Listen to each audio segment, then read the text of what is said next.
Hello everyone, hello. How do you do? It's the Goo. And welcome to my stream of Punishing Grey Raven. That I was going to do last night, but I had to push it to today because things came up and lasted longer than I thought it would. But we are here to be punishing the Grey Raven. But yeah, I have a bit of history with the game, so it's not like I'm fresh off the boat, but I have gotten back into the game like maybe 2 weeks ago when I last played in 2023. So it's been fun. I've been tackling a lot of stuff I missed and all that shenanigans. But it's also a rare afternoon stream. Who'd have think that Gurlina would do another afternoon stream? But it is good to see you all. I don't know how long the stream will be because I do have things I need to do today. But we shall see. I at least wanted to make up for not being able to stream yesterday. But yes. For those that are not familiar with Grey Raven, it is a game set in a semi-apocalyptic future where there's a virus called Punishing going around and infecting and transforming all types of machine life. And humans turned robots, whether by choice or a very huge majority being forced, are combating the virus. Where either they were picked up from orphanages, off the streets, blackmailed, selling themselves to aid a family member, all became, used to be humans, and now are robots. It's a very dark game. So don't think too deeply in it. But I've made it all up to the end of chapter 13, which would bring us to the second act, I guess you would call it. Yeah. Because we went through the first act already. But we are going through so much, all the things I've missed. And dear God, there's a lot of stuff I missed. So much stuff.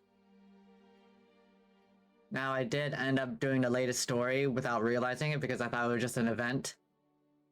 But I enjoyed it. What the current game looks like compared to, what I'm doing now is very different. In a good different way, too. So, that is what we're going to be doing today. Trying to tackle some of the story. Much like how we used to do in Resloriana before Global shut down. Still not, they're going to live that down. We do have extra stories, but they're just that extra stories that I'll tackle on my own time. So, we would be on number 14 in the second act.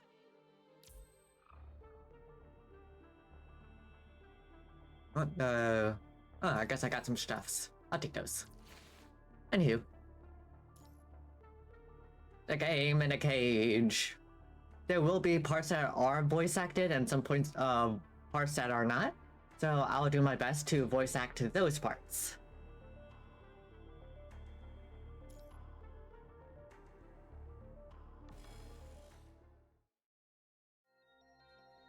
In prison site. Overcoming countless adversaries and witnessing just as many lay down their lives, the intrepid heroes continue to search for hope in this most harrowing journey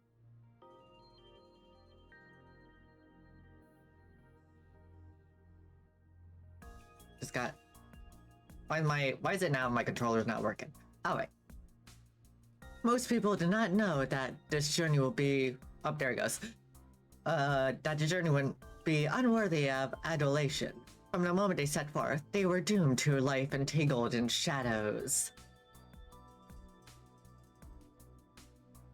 Reading this file, enshrouded with deceit, the names of these heroes remain unknown. Perhaps we only survived because we knew nothing. Lucia swipes her battle logs lost in thought, stopping at a location on Earth surrounded by ruins. On a wall of the ruins, she sees a mysterious piece of synthetic paper containing this excerpt from an unknown novel. This most harrowing journey.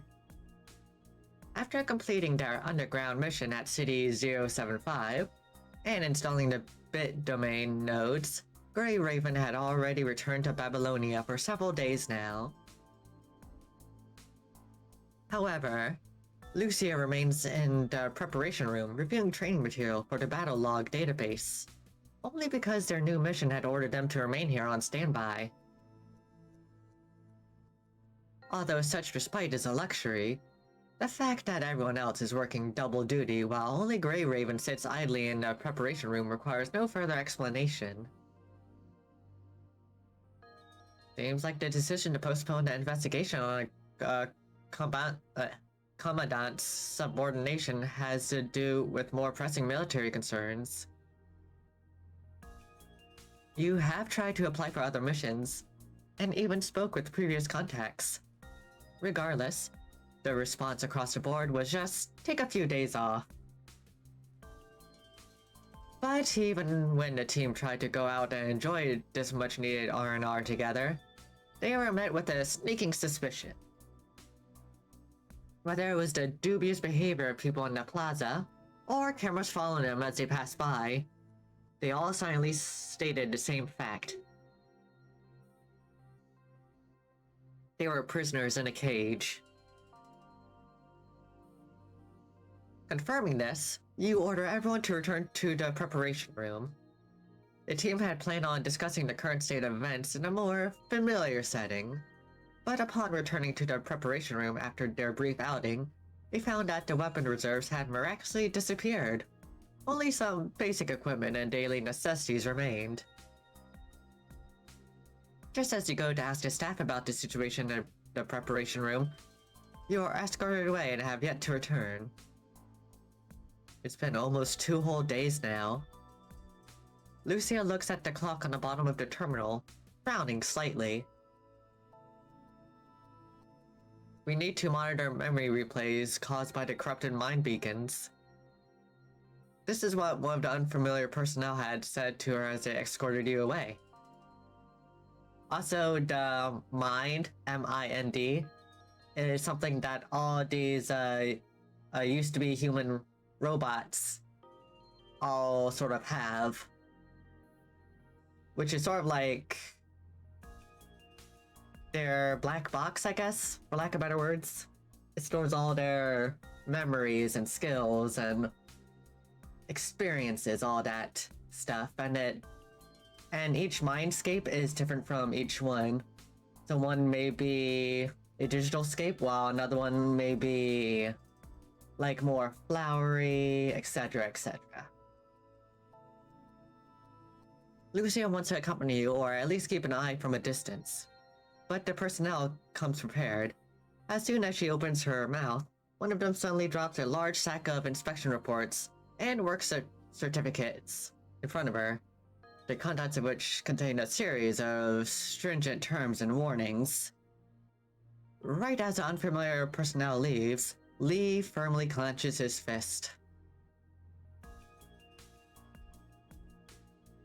Did you see what was on the reports just now? Lee, he became a robot to have his brother seek immediate medical attention. His little brother.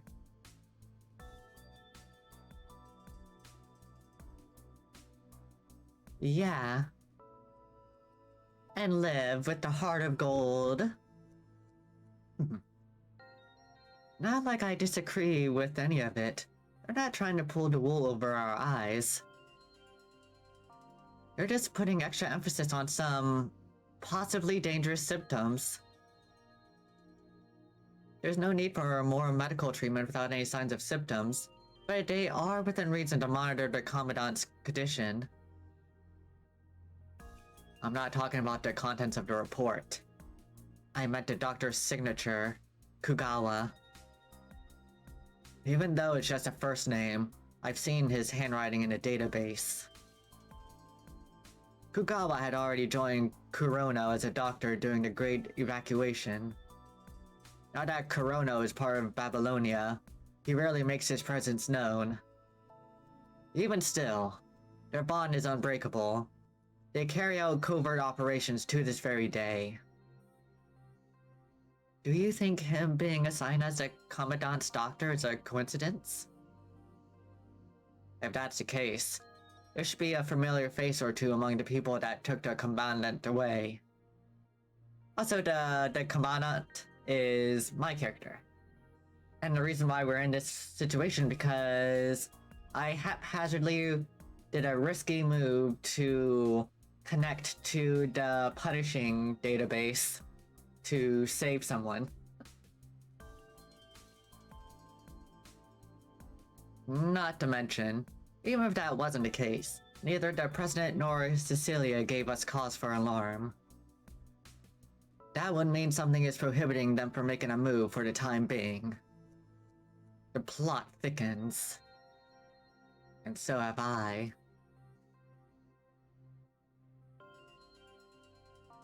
Lucia glances around the now slightly more spacious room. Suppressing her worries deep within her heart, she returns her gaze to the yellow synthetic paper on the holoscreen. We only survived because we knew nothing. As she reads a passage silently, images from her battle with Alpha filter her mind.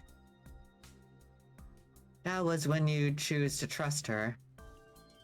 That was when she saw fragments of Alpha's memories as their minds merged. That was when she finally saw her suppressed memories and the truth. The truth? She may have unlocked the deepest recesses of her memory, but that does not mean that she has been looking at the whole picture. Who has not experienced something like this? Alpha is Lucia's childhood friend from the orphanage. Even if you remember the entire conversation you had with someone, you have no way to peer into their hearts to understand the true meaning behind their words. Even if you fully restore the many paintings of your memories, you have no way of knowing what lies beneath the thick layers of paint. As for the whole truth, she still remains uncertain. However, based on what Alpha said,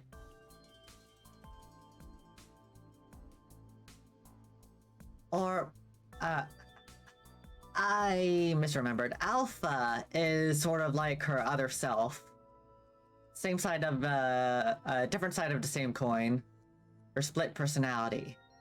Luna is her childhood friend. Whether it's Luna or me, being chosen by the Ascension Network was just a starting point. Look, names are hard, okay? The beginning. Quietly muttering to herself, she meticulously recalls the memory fragments that Alpha had left in her mind and attempts to place the puzzle pieces into her memory. Ever since I became a construct, I thought Luna was dead. She opens the notepad on the screen and organizes her thoughts while jotting down a few keywords. I only recently found out that Luna is still alive, seeing that Alpha stands at her side as an ascendant. Lucia writes in her notes, Alpha was likely discovered by Luna when she was suffering from severe punishing corruption. That's when she became an ascendant. But based on my understanding of me, the choice to become an ascendant is not made out of seeking vengeance or power. Was it because she couldn't return to Babylonia? Or was it because she saw Luna again? There are other possibilities, of course, but nothing substantial enough to steer me down that path. I'm sure the me back then must have believed that becoming ascendant would lead to a better tomorrow. After all, if she was suffering from such severe punishing corruption, her only options were to become an ascendant or join a horde of corrupted. That must be it. Her choice must be made on the basis of numerous factors pushing her down the opposite path. If she is calling this the starting point, what's next? She searches information from the memory fragments in her mind and recalls Alpha's voice as she calls out to her comrades. Muro, Shun, and Hiro. She tried looking for them before she regained her memories due to an uneasy feeling. She has attempted to trace the whereabouts of her 3 comrades, only to discover that their names had been registered among a list of martyrs with the chilling description of "perished in a fight against the corrupted." And that was it. The trail went cold before it even began. While Lucia is deep in thought, a stern expression covers Liv's face as she suddenly strokes a lock of hair on the right side of Lucia's head with her fingertips. Girls. After seeing this peculiar gesture, Lucia quietly moves the screen to cover her notes with the battle records. Lee has his head down as if concentrating on the thing in his hand, but the gaze is firmly fixated on the doorway. The guards have changed 17 times since this morning. Whether or not this is due to precautions made by the trio, the guards have yet to enter. Shortly after you left yesterday, they received an anonymous encrypted message on Lee's terminal. Speak carefully, act cautiously, refrain from doing anything for now, wait until daylight to inspect the room. The trio is suspicious at first, but given previous events, they are not entirely in disbelief. In the morning, the group had cleaned the room. Doing so, they uncovered several bugs that were planted by an intruder. Only then was the remaining disbelief abated. Lee had quietly moved some storage crates to specific positions in the corners, while Liv had draped her coat in a peculiar spot. Once the corners with those little gifts had been blocked, guards began showing up at the door out of nowhere. After the trio discussed this quietly among themselves, they decided to remain in the preparation room and rest. That way, they will not draw any suspicion while they wait for you to return. We only survived because we knew nothing. Why is this happening? Because the commandants violated military orders during their last mission? But they said that they weren't going to look into that for the time being. Is this just an excuse to buy time? Do people really think we just let Luna go and that we're keeping her whereabouts a secret? Even if Hassan and Nicola thought it was necessary to deal with it for now while the war still rages on, they would have chosen a more appropriate method to go about all this. At the very least, an arrest warrant would have been served rather than letting the commandant be taken away by those people on the grounds of monitoring. But there has been nothing of the sort ever since this all started. Perhaps it is as Lee has mentioned. They are also trapped in an invisible web and need to be even more cautious than the Grey Ravens resting in the preparation room. If that's the case, what does this web known as Corona want from the Commandant? Whether it's Luna or me, being chosen by Ascension Network was just a starting point. Are we now forced to stand here at this new beginning too? Alpha. Suddenly, a familiar voice in the corridor greets the unknown inspector, standing outside the door. However, the door between them makes it hard to discern who the voice belongs to. Murray? Lucia turns her head to look at Lee, his eyebrows tightly knit. Looks like she is right. Murray is speaking with the inspector. Maybe they know each other. Lucia asks if she turns up her audio model sensitivity slightly. Hey, fancy seeing you here. Are you guys here to... what are you up to today? Even though the trio cannot see what's going on outside, they can hear the contemplation in his voice, as if someone is stopping him from saying too much. Sounds like the person standing outside is just someone following orders. Her judgment is not based on her personal understanding of Mirai, but on her common understanding of the position. Lucia listens to the conversation outside closely in an attempt to pick up any clues from the casual remarks. Sorry. Am I interrupting your conversation with someone? After all, you look... Oh. You only report if anything happens. Gotcha. I just didn't want you to interfere with your work. Looks like he's just a scout. The other party lowers his voice and says something to Mirai that even her sensitive audio models cannot pick up. Perhaps he only mouthed a response or made a gesture. Of course! Glad I'm not bothering you. You guys have been working late the last 2 days. When are you off? The man outside the door responds quietly, to which Murray gives a genial and polite laugh. So you're not off until you get results. Well, keep up the hard work. Results? Are they not on a surveillance mission? Are they looking for something? Alright, I'll stop prodding you about your mission. Want to get some afternoon tea? Your favorite cafe is back open. Favorite cafe? That must mean he's speaking to a human. Oh, right. It's Kugawa off today. Wanna invite him? A stern look washes over the face of the trio standing in the preparation room.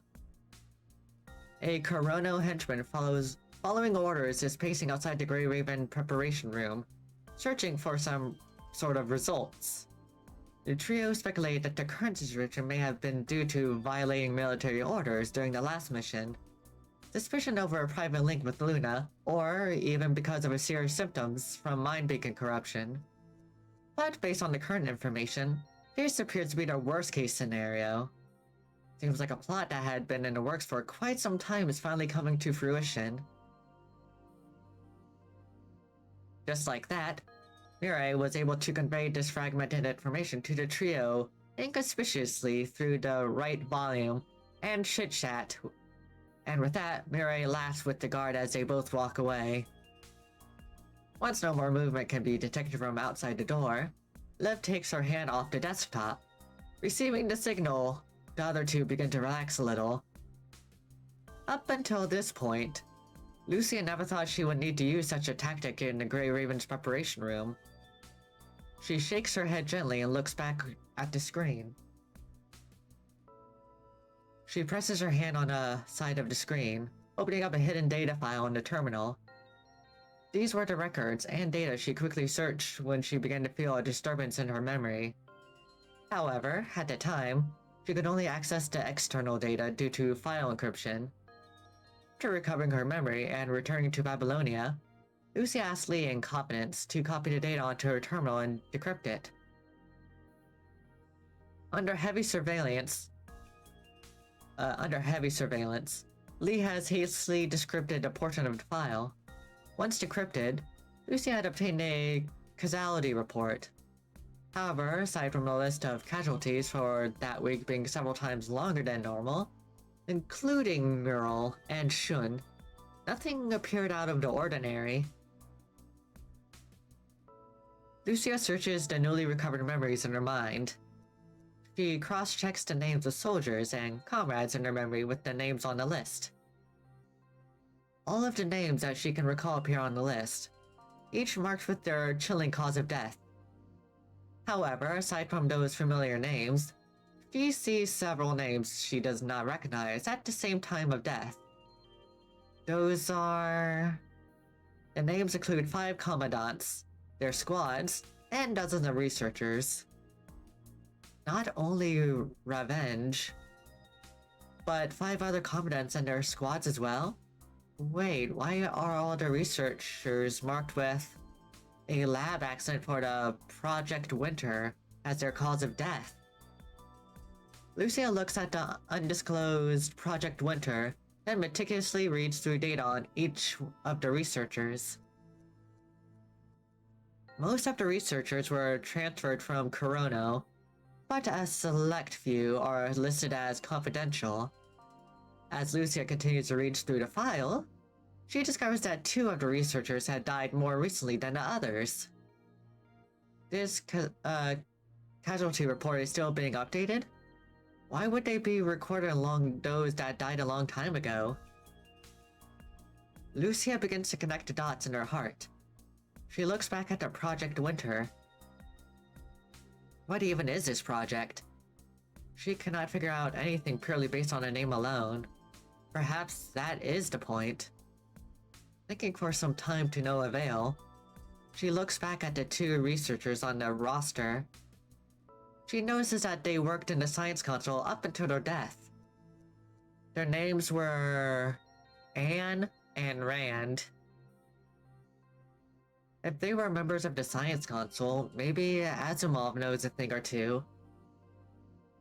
She wants to ask him about it, but then remembers the message they received. Speak carefully, act cautiously. Lucia looks up to see Lee reading the terminal as he assembles a tiny robot. After decrypting the data, he resisted the urge to speak several times as if he had sneaking suspicion about the identity of who sent the anonymous tip. Who sent the message? Whoever it is, we need to tread lightly. Lucia stifles her concern once more, then turns to look back at the screen. 11:55 a.m. What's the situation? Same as last time. The specialists are gathered around Gurlina performing tests. I went to have a look a few times, but their act and their documents are both pretty foolproof. I couldn't find any way to get Gurlina out of there. Can we do what we did last time and have people from Star of Life provide treatment? Their people infiltrated their ranks ages ago. Without fixing the fundamental issue, they'll just take Gurlina somewhere else to be monitored. We'd better just leave it to Asimov. Turning his mind to some other important matter, Hassan lets out a nearly imperceptible sigh. Ever since this mess had started, the other project has been put on hold. It was supposed to be top priority, but all these disasters keep distracting our wonderkind. If we involve the Science Council in non-technical matter at a time like this, I'm afraid it'll only make matters worse. I hope he can solve these complicated technical issues to the point of being able to pass it off to his subordinates. How about the others? Same old, same old. They can't keep going like this, Mr. President.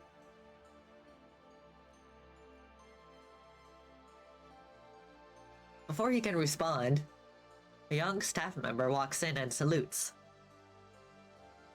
How's Gurlina holding up? Seems like everything is normal. What do you mean, seems? According to the report given by experts, Gurlina periodically falls into a state of comatose with increased subconscious activity. During breakfast, Gurlina just stares at the cup. Last night, the commandant was pacing around the room. Sure didn't look normal, at least. Even normal people would do this sort of thing if they have no way to keep themselves entertained or sleep. Anything else? They submitted an application claiming that Gurlina violated military orders due to the issues they are currently looking into. If it continues on like this, constructs linked with the commandant may also begin to exhibit abnormalities, so... He takes his own small chip and hands it to the exhausted Hassan. So, they need to monitor the commandant for a few more days. Correct. Hassan takes the chip and nods. He watches as the staff turns and leaves. Mr. President, I was worried this was going to happen. You mean the effects of mind beacon corruption on Gurlina? No, the combat systems are minor.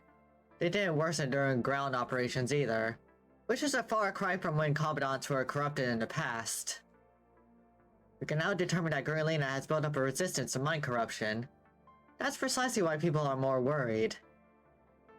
We haven't found out who leaked the Commandant's mission report, but now they know that Hoshu detected the Commandant's potential ability to link with Ascendants. I wasn't expecting Hoshu to find a backdoor the first time I let Grey Raven use the Spear of FOS. This is worse than I thought. Hassan holds the ship in his hand, lost in thought as he looks out into the vast cosmos.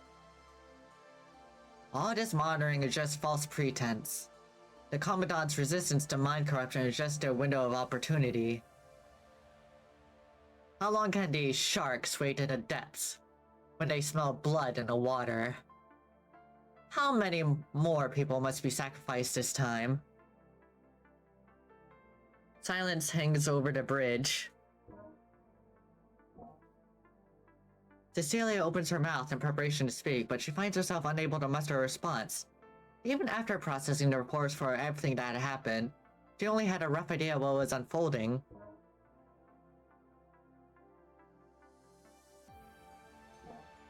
Nicola once told me that squads with a close-knit bond would end up like Shizaku.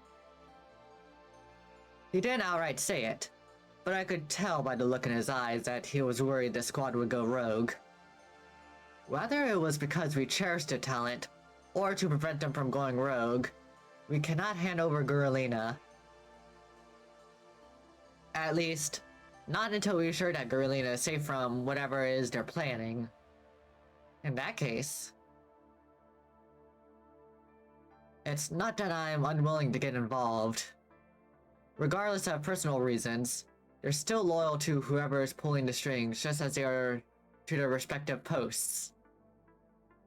Eliminating all of them would only make it more difficult moving forward. We need to come up with a more clever plan to get us out of this stalemate. We need people willing to fight for this cause without drawing their attention. We need to think of a way to give Gurlina some time to rest. If this continues any longer, anyone would succumb to exhaustion and drop their guard, regardless of mind beacon corruption. This is a common tactic in interrogations. As soon as Gurlina falls into their trap, the situation will no longer be under our control. Looks like we need someone else for the upcoming mission. Indeed. These past few days have been quite an ordeal. Let Gurlina return to the squad and rest up for a while. Who are you going to give the recon mission to? Let the nearby task force scout the surrounding area. As for the core region, leave that to Strikehawk. The scout team is ideal for conducting reconnaissance. Wanshi proved himself on the mission to deploy bit domain nodes, plus he's a bit more familiar with that area. And after seeing Gurlina take full responsibility for acting alone, he's been keeping a close eye on the Commandant. Compassion is his weakness. I understand this, and so do they. Leaving Wanshi here only gives them another target. There's no point in getting Strikehawk involved just yet. Gurlina obtained valuable intel from the bit domain node, and Wanshi's action complied with regulations. They shouldn't have to shoulder the blame. Some people believe that Wanshi was following the Commandant's orders. After all, they were together. Even if they can make amends, the law must still not be broken. If one person gets away from breaking the law, anyone blindly trusting their own ability will surely follow suit. At least that's the official statement, correct? Or originally. There was a way for Gurlina to avoid punishment. But now some people want to impose additional charges to force Gurlina under their control.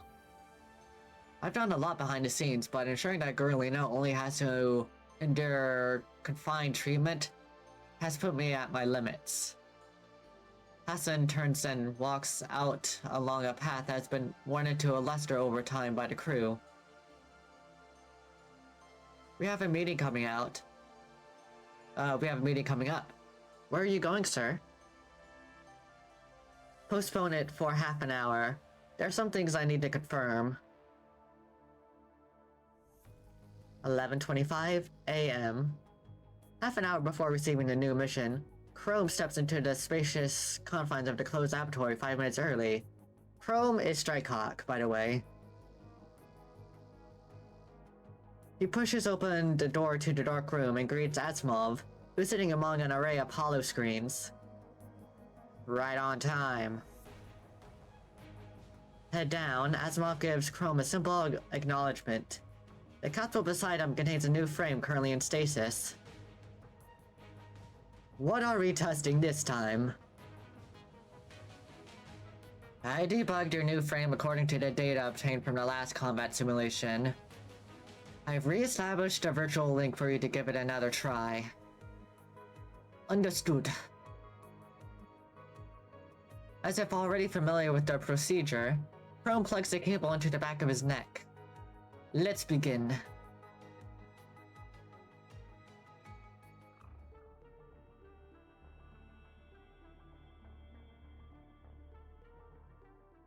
A war can be won in an instant. The virtual link has been set up successfully. The operating environment is stable. Let's carry on with the test. I got this. I'm familiar with him. Bang, bang, bang. La da da. Regular battle testing complete. Now, conducting overload testing. The system will give you a lot of signal orbs. Using 3 ping cost shield when makes the damage dealt by enemies invalidated while you cast skills. I saw this coming. They called Hehehe. This will pay the cost of victory. I win. Proceeding to the next step of the test. Press and hold attack button to enter Frost Spirit mode. All shields will be consumed, but all attacks can invalidate the damage dealt by the enemies.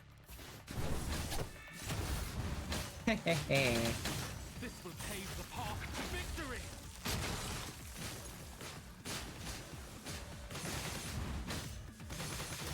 Da da da da da da da da da da da da da.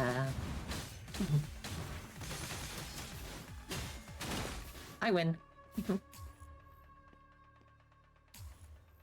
Warning. Importing difficult enemy data. This will be the last step of the test. I saw this coming.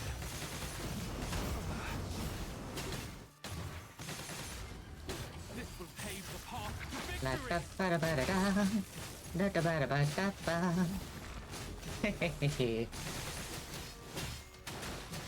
Don't move out of my sight. I win.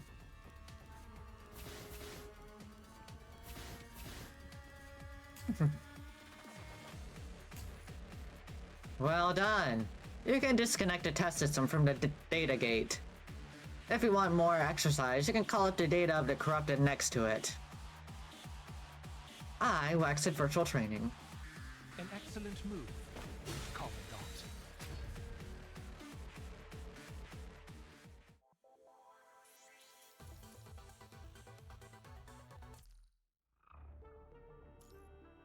Conceal? Where did you get the ascension data? Chrome opens his eyes to see the familiar dark room and Asimov's solemn face. You've been working hard. Asimov, how was the test data? You've reached a high enough degree of synchronization and proficiency to pass the test. But the core issue still hasn't been addressed. Asimov clenches his fist and closes his eyes. Chrome has never seen such an expression on this seemingly infallible scientific genius. Is there anything I could do to help?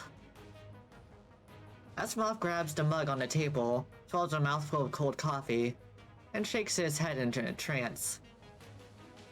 This frame uses technology similar to that of Lucia Plume. I know. Before signing the agreement applying to participate in the experiment, he fully understood the principles and risks of the project. But Asimov's expression does not stem from the achievement of his research, but rather the costs. Lucia was reborn as Plume after sustaining life-threatening injuries during the Battle of Chulung. Asimov had explained that she lost her original memory during the upload process. Despite having a backup of her memory, reintegration would have only caused a sense of alienation. Plume has not had any issues since then, and Lucia's memory still remains intact. Recently, she seems to have completely regained familiarity towards her memories, and had gradually overcome the impacts of the transfer process. The original agreement stated that there might be similar risks, but the main purpose of this experiment was to resolve the negative effects of the frame transferal. Are you referring to the risks mentioned in the plan? No, the plan only mentions the hypothesis we made at the beginning of the experiment. But as this experiment continues, I discovered that the technology still has a lot of issues that remain unsolved. To give a simple idea, imagine filling a bottle of rocks, then casting it out at sea. Even though your mind, aka the bottle, is stable and able to retain all of these rocks when uploaded into the frame, it would be inoperable, much like how the bottle would sink to the ocean floor. Lucia was able to synchronize with the frame without any adjustments due to the additional data from... because the data is compatible with her, just like the frame itself. Additional data? That's classified. I'm not at liberty to say much more. However, Asimov knows that specialized frames are special, not only because they are created on the basis of all the data accumulated by Grey Raven thus far, but also because they contain data from the Ascendant, Alpha.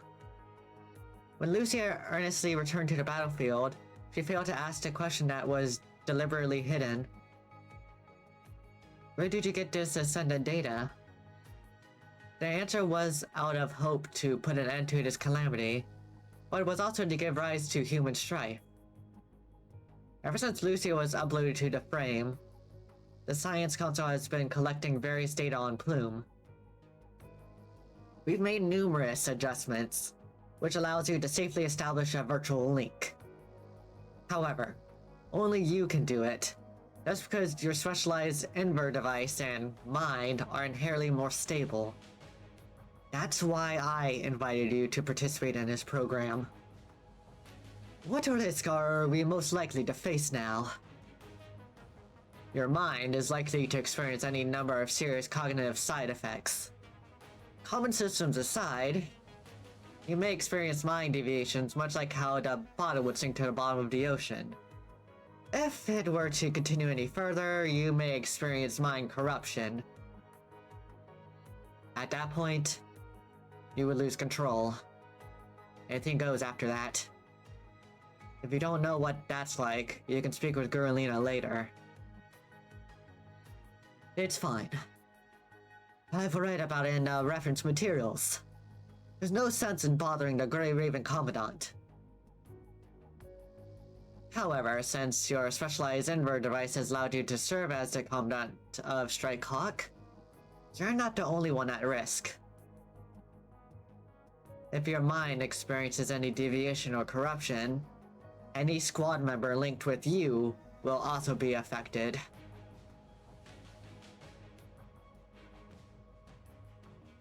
Until we resolve whatever is making your mind susceptible to corruption, I can't let you use this frame.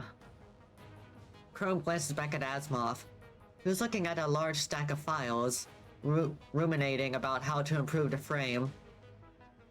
I'm no scientist, but I think. If the core problem is data compatibility with my mind, Or as you put it, rocks sinking to the bottle. Would it be possible to attach additional equipment to isolate it in parallel with the bottle?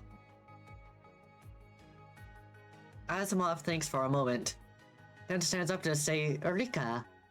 Then walks to the side of the lab and begins looking up something on the terminals. Rosetta. The research data from her transfer between the centaur and humanoid frame. With the terminal high processing speed, Asimov quickly finds the target file. He pulls up a chair in front of the monitors and begins to work auspiciously. Seeing his bleak demeanor begin to reside, Chrome politely dismisses himself. I'll get going. Let me know if you need any help calibrating the frame. Understood. He responds without lifting his head from his work. Up until Chrome closes the door, all he can hear is Asimov mumbling to himself from within the lab. I'm almost at a breakthrough. Rand, Anne, I won't let your sacrifice be in vain.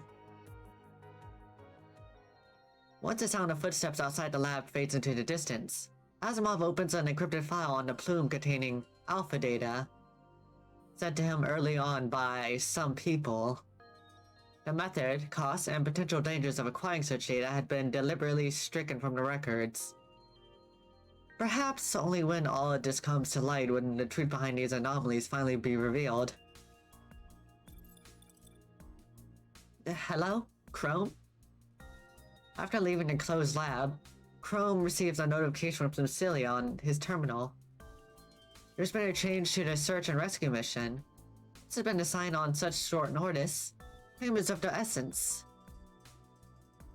Gather your squad and board a transport craft in 40 minutes. Mission details have been uploaded to your terminal. Let me know if you have any questions.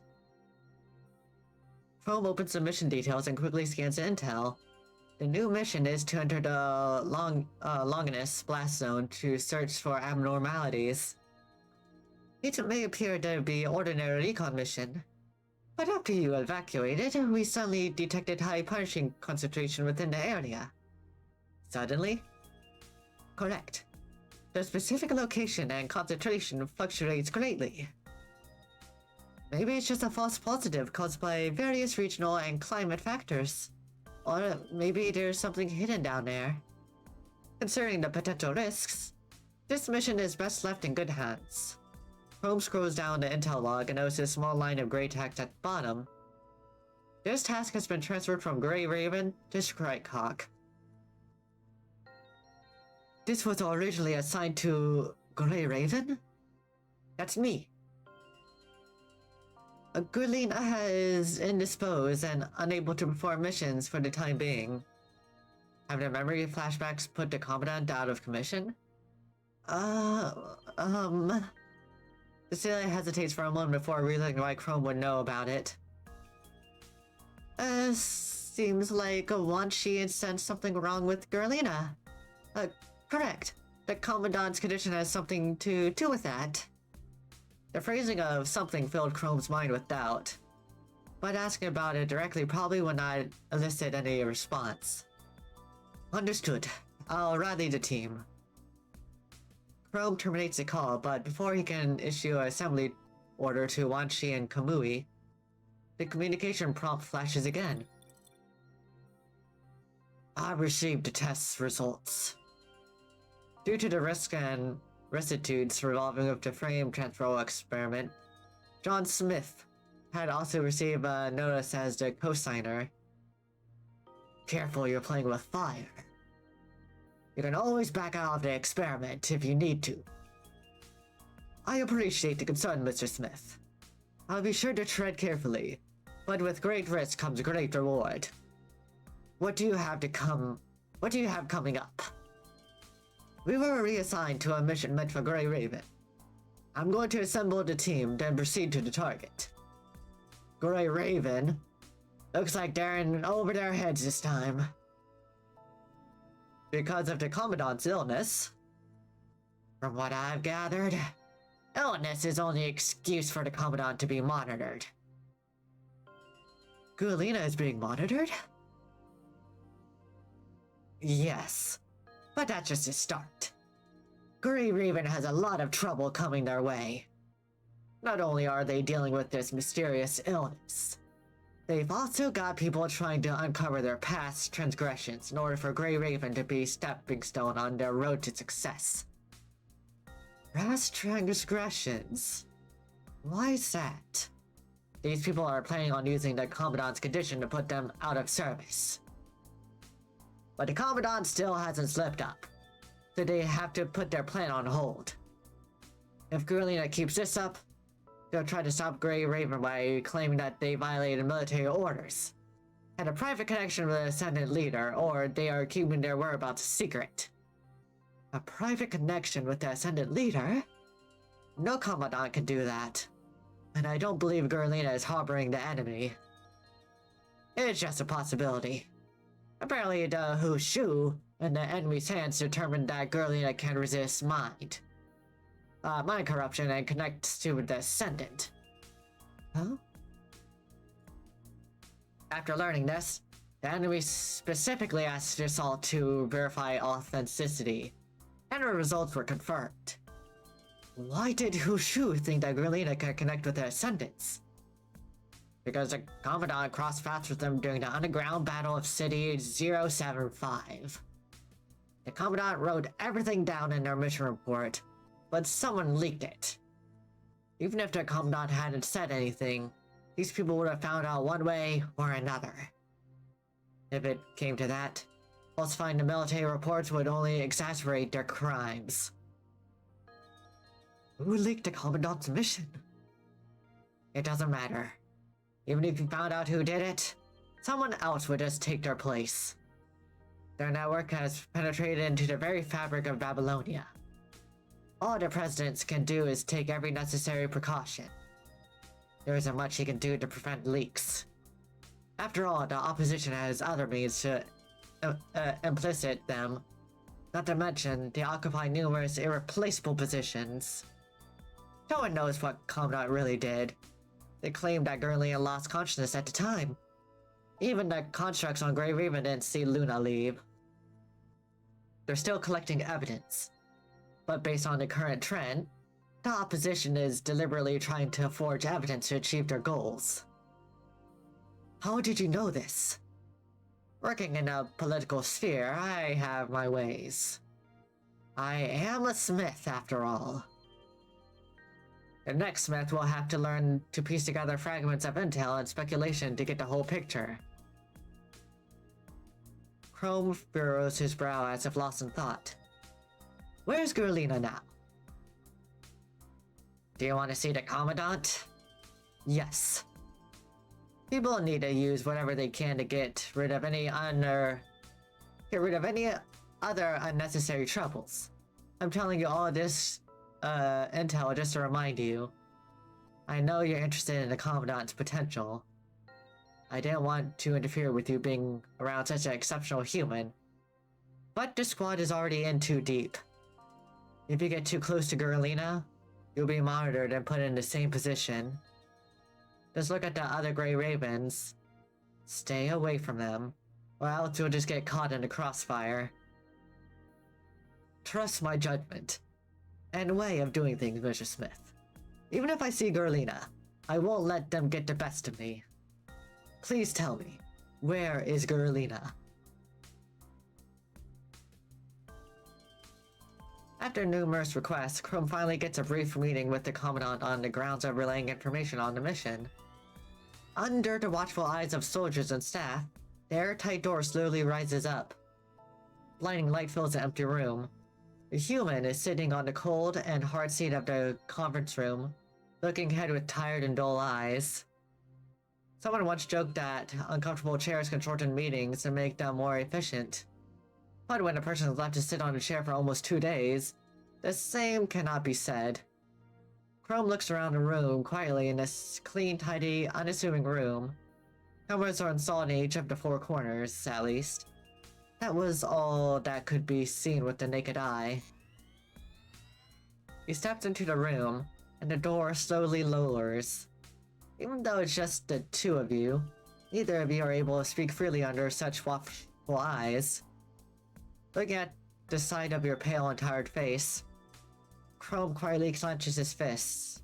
Before he greets you, he notices the projection equipment in the corner. The hazy blue light creates a three-dimensional image of an antique clock, with no tick marks or minute hands. There's only an hour hand slowly moving along with each swing of a pendulum. A small line of text below the clock reads, "Monitoring schedule." It is difficult for those who have not experienced it to notice, but one's perception of time is infinitely lengthened by staring at a clock during times of hardship. Before coming here, Chrome had heard that the interval between examinations and treatments was 2 hours during the day and 5 hours at night. Anyone who worked at the Star of Life knows that this frequency of treatment for patients with serious illnesses is normal. But that is done under the condition that the patient is in critical conditions, or looked after without being disturbed, not monitored in confinement. However, if an appeal is submitted to the frequency of treatment, the other party would just come up with a series of written terms to prove that they are not violating any rules. The Commandant's hardship would be hidden between lines, such as being isolated in his empty room for an extended duration, the blinding light and cold hard conference chairs making rest nigh impossible, numerous monitoring equipment in the room, soldiers and staff pacing outside, a clock without tick marks, the all too convenient monitoring interval. Singling out any one of these reasons would give no indication that there is any foul play.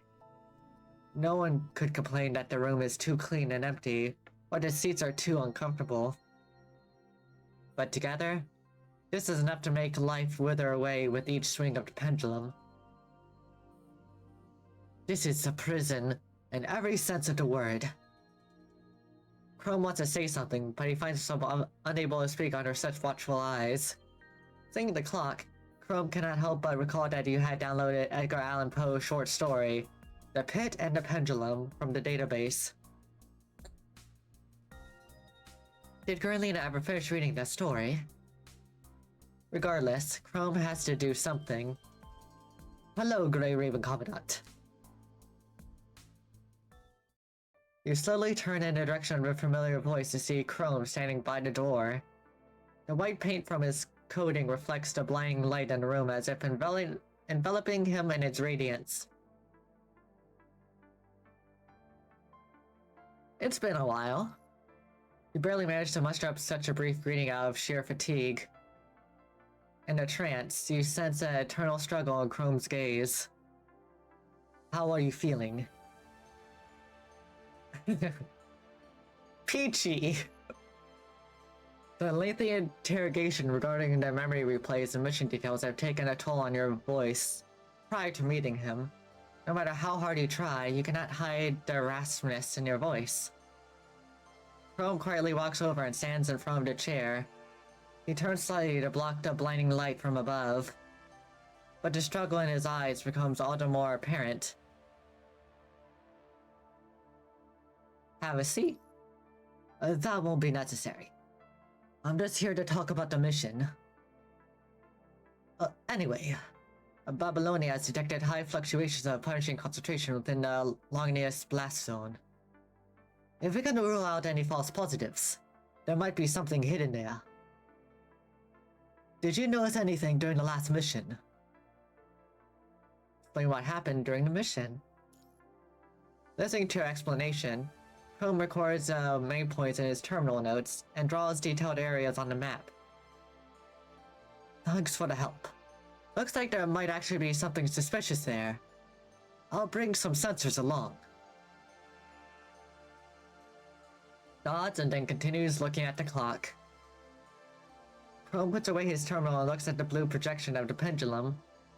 Gulina, do you know when the pendulum will stop descending?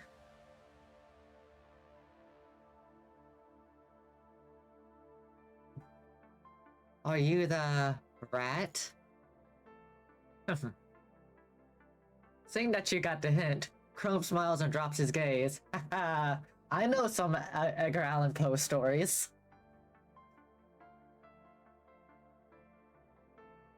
I'm becoming one. After he finishes speaking, door promptly raises with the clear buzzing of an alarm. Chrome steps back, causing the blinding light to occupy your field of vision. Thank you again for your help. Goodbye forever. He nods under the staff's watchful eye, then leaves the empty room. As the door closes with a heavy thud, your gaze returns to the white void.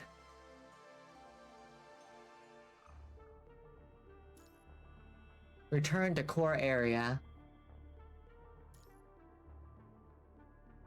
Ooh, we're using Bastion. Gloomy clouds blanket the sky. Golden rays of light struggle to penetrate the clouds as if attempting to save what remained of Earth. The transport craft carrying the Shrikehawk trio break through the dark clouds and land steadily on a patch of open land covered in yellow sand. As soon as the hatch door is open, a blonde figure rushes out. He looks around and shakes his head in disappointment. There used to be abandoned ruins here, but now there's nothing. Only scorched earth remains underfoot. Everything that was once here had been reduced to charred rubble, leaving only devastation. Billowing white smoke rises from the scorched earth. Cinder-licking remains of everything that once stretched out a hand, beckoning the distant sky only to vanish in thin air. Well, this is ground zero for the Longinus strike. Chrome follows Kamui out of the cabin, then scans the surrounding area. Nothing is left here, but the punishing concentration still continues to fluctuate sporadically. Guess the show ain't over just yet. Despite the red tide having been cleansed for quite some time already, it shows signs of surfacing once more. After a concerted effort to find Luna, the enemy leader, her whereabouts remain unknown.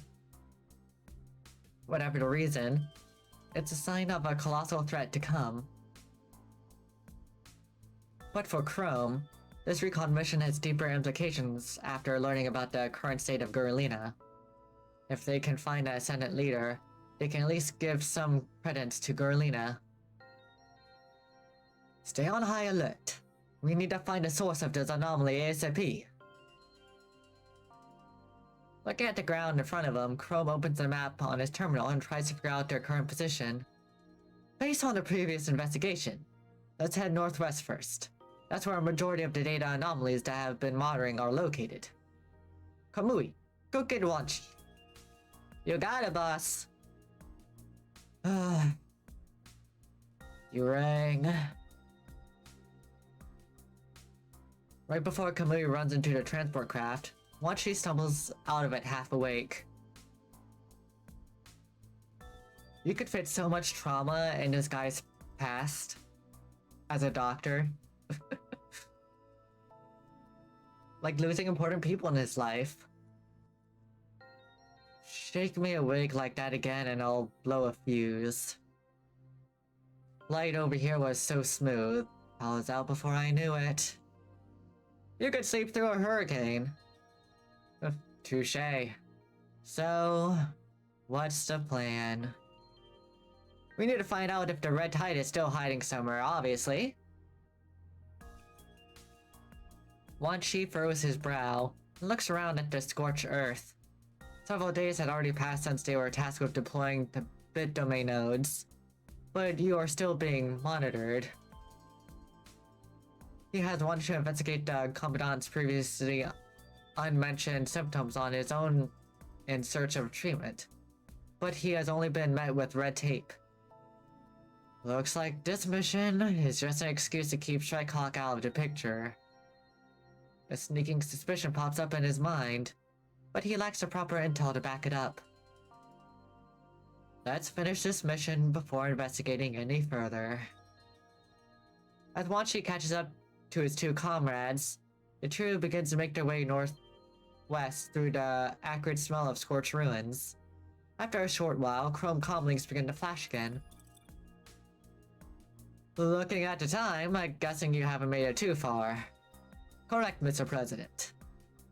We ran another threat assessment of the mission. You may encounter a massive red tide, so I temporarily assigned Kamu to join the team. Due to his particular nature as a transcendent, let him operate alone as much as possible, but don't let him remove the filter Asimov made for him. Roger. He'll be there shortly. I'll leave the rest to you, Captain. And with that, Hassan terminates the call. Did the President just raise the threat level of the mission? No. He's just taking into consideration of the potential risk by assigning Kamu to our team. But if the situation is really as simple as Hassan made it out to be, all they would have to do is check if any area had slipped between the cracks. But are those areas a reason for the increased threat level? Damn, I was hoping for a change of pace. This place has been picked cleaner than a tub of ice cream in Kamu's hand. There's no red tide in sight. What was that? Hearing the familiar voice, the trio turns to see a resentful Kamui intently keeping his distance. Keep talking, and I'll kill you. At this moment, an indescribable figure flashes by just barely within view. Who was that? Was someone running behind us? Kamui looks back, but the barren land is devoid of life. Let's go check it out. Alright. It ran off to the west, right in the direction of our target. We also need to check for any signs of the red tide. Leave it to me. The terrain here is too difficult to differentiate.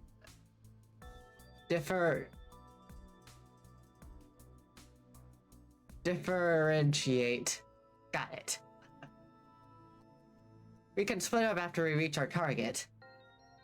Fine.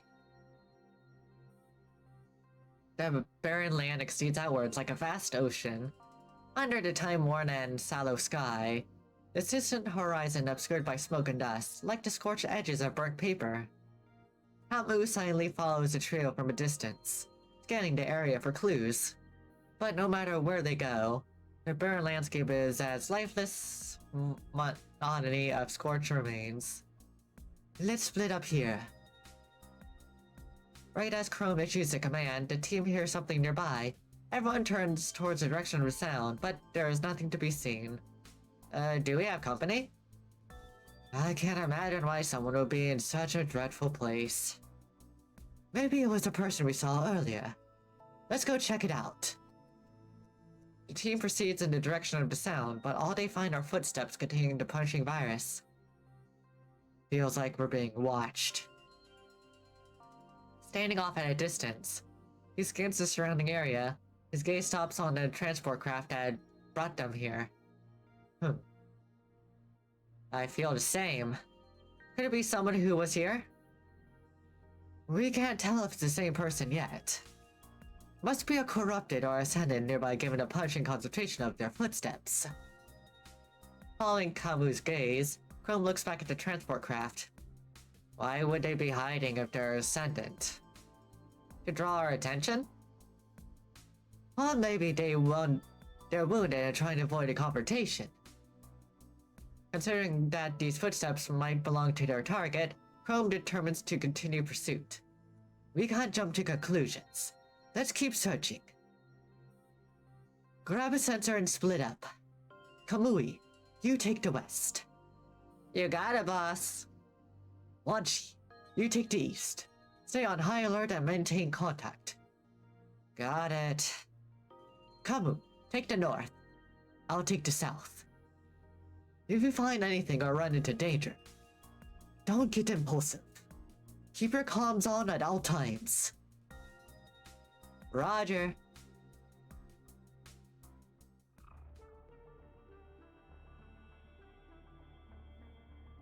Pretty boys, we love pretty boys.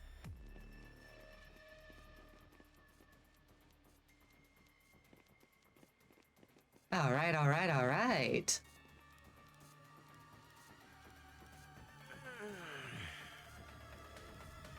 They said it requires more investigation, but will the Red Tide really be in such places? At any rate, there are only scorched earth and ashes left. But it's true that high concentration of punching virus can be detected occasionally. I'll set up the detection device while you go and check the situation below. Let me know if you find anything. Isn't this the core strike zone of the Longness Arsenal? Why are there hetero creatures here? It seems that the previous detection was not a false positive. There are some things hidden nearby.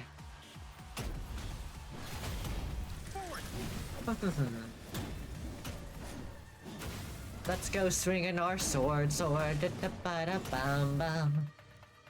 These hetero creatures are frailer than before. Ah, so you've taken care of them as well. The same is true of the upper floor. Some hetero creatures here and there, but it's easily taken care of. I guess it may be because the red tide is declining. High levels of punching virus can also be detected in the boxes nearby. Although it may be residue, just to be safe. Let's break them open and check! Yes, that's right. Wanna bet and see what causes more hidden hetero creatures? Why would I do something like that? But I'll come to your aid if you're in trouble. Deal! Break them open. How's everything going over there? It's weak and the longness also did take a toll.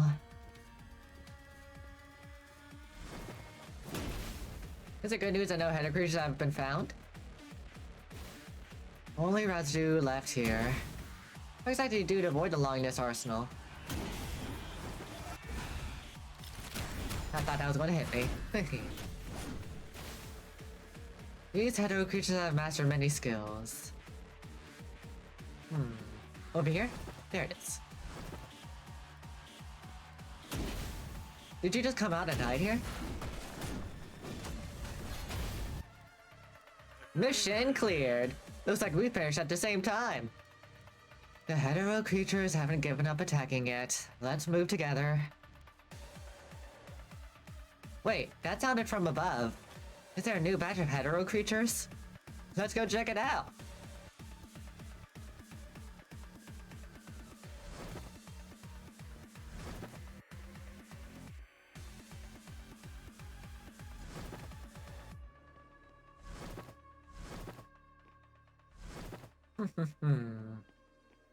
Rollin', rollin', rollin'. Ba ba ba da ba da da da. There's more.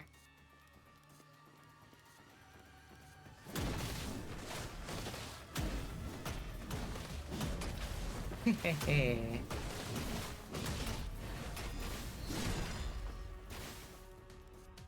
They don't seem to have been lurking here all the time. Maybe they came from somewhere else. Not too many enemies left. Let's get it over with. That's a scorpion. What are these? A new variety. There's not a lot of them. Maybe they got separated or only they survived.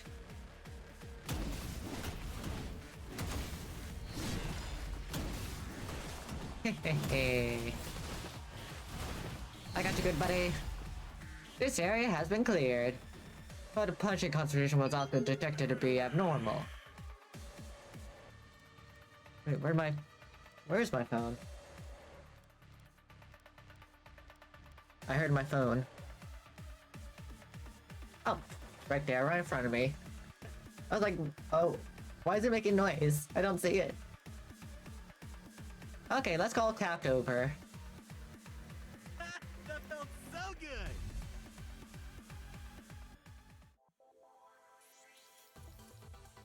Hehe.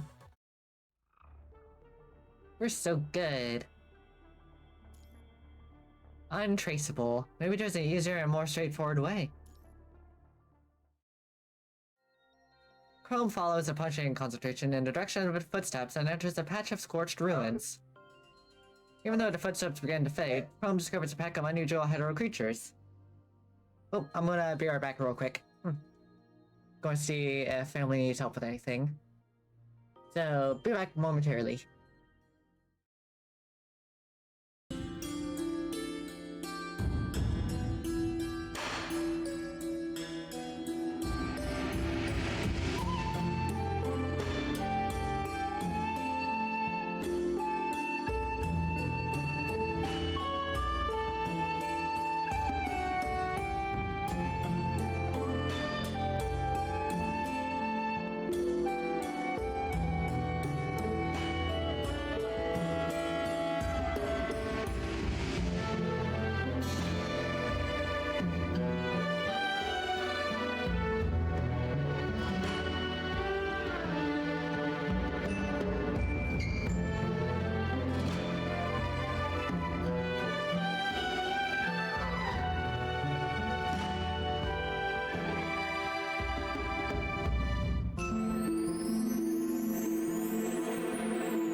I'm back. I'm back. Thank you for your patience.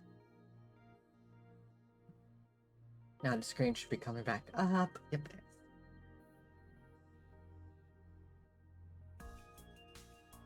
it is. I don't think I read the last line, so I'll just do that. That's why I brought this up. Even though the footsteps begin to fade, Chrome discovers a pack of unusual hetero creatures. Compared to his previously discovered, they most closely resemble organism that once existed on Earth, scorpions. And why is my mouse being weird now? Yeah. There we go.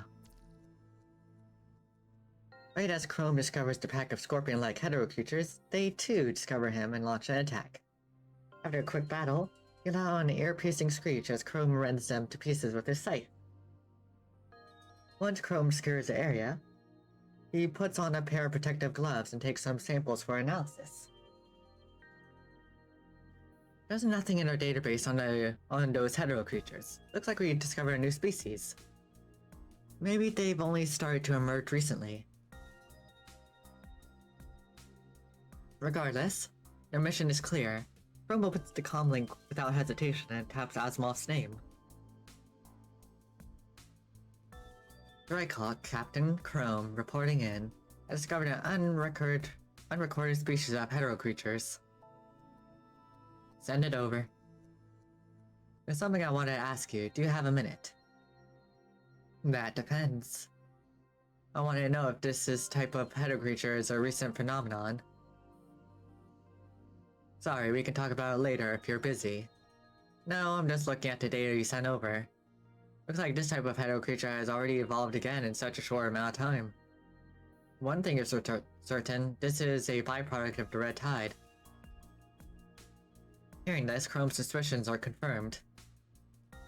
The red tide must still be here if hetero creatures are roaming around. Are you going to continue searching the area? Yes, thank you for your help. I'll contact you if we collect any more samples. That won't be necessary. Give them to me when you come back.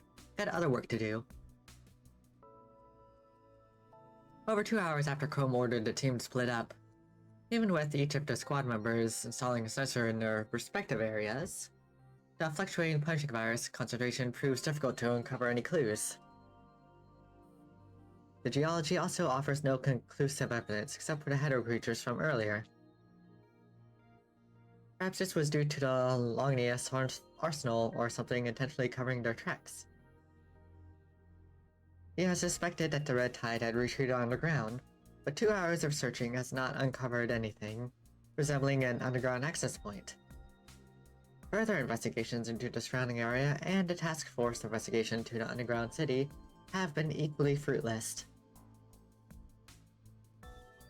Maybe there was an easier, albeit crude, method. Luckily, Chrome has brought a bag of explosive as powerful as jitter bombs just in case.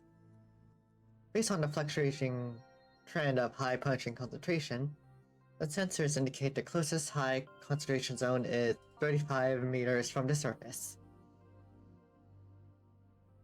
Or miles? Probably miles, yeah. If they get the positioning wrong and use up all the explosives, they will have to return to base or call for support. We need to reconfirm the positioning of the explosives. Given the fluctuating concentration, there are numerous possibilities.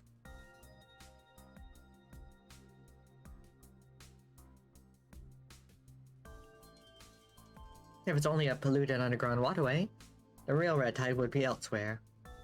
With everything that needs to be done, hastily requesting support would only add undue burden onto others. The best course of action would be to continue checking.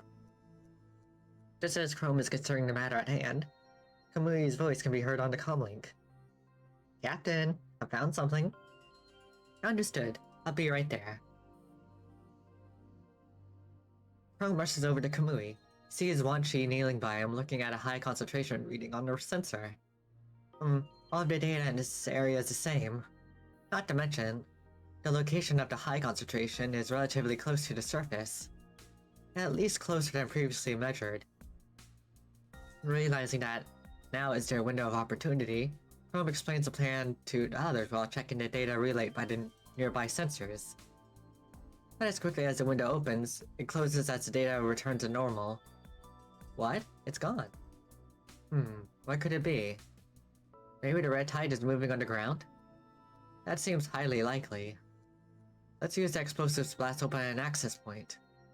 Where should we plant them? Looking at his terminal, Wanchi points at several highly concentrated spots on the map, with a long drawn-out yawn. We have enough explosives to make 4 guesses. Let's choose these 3 locations for the time being. We'll save the rest just in case. We can increase the blasting depth by cracking the surface. That should give us more of a buffer. Alright, my time to shine. Kamui enthusiastically shoulders his greatsword, begins to hack away at the designated area, leaving a crack that vaguely resembles the letter A. By the looks of it, I'm guessing you've been playing Treasure Hunter? Kamui tilts his head in confusion. Seems like he has never heard of the game. My bad. Once he responds as he assembles the explosives. What's that? Kamui continues hacking away with his greatsword. It's a popular sandbox game for VR. It's basically what you're doing right now. People use it for exercise or physical therapy. It's quite a workout. But it's mostly popular because you can dig up tickets that can be redeemed for gold. I heard someone won 10 tons of gold, then used it to buy their own private island. No way. I think I'll give it a try after the mission. Tough luck. There aren't any rewards left. The game was developed by the government to encourage people to work out, so they prepared and paid for the rewards beforehand. Not that there aren't any rewards, the game's really died off. Oh, that blows. Why do you know so much about the game, Wanchi? A long time ago, there was a sick kid who would just stay in bed all day and refuse treatment. I used it as a way for him to get some exercise. I can lend it to you if you want. Sweet. Is there a co-op? We can play together. I'll pass. I'd rather just kick on my feet. Wanchi sets down the fully assembled explosive device, then lets out a long drawn-out yawn. Hey, was that sick kid you?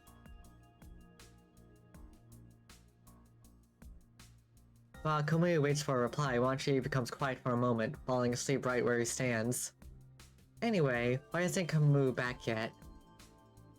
He walked fast, so it'll take him a while to be back.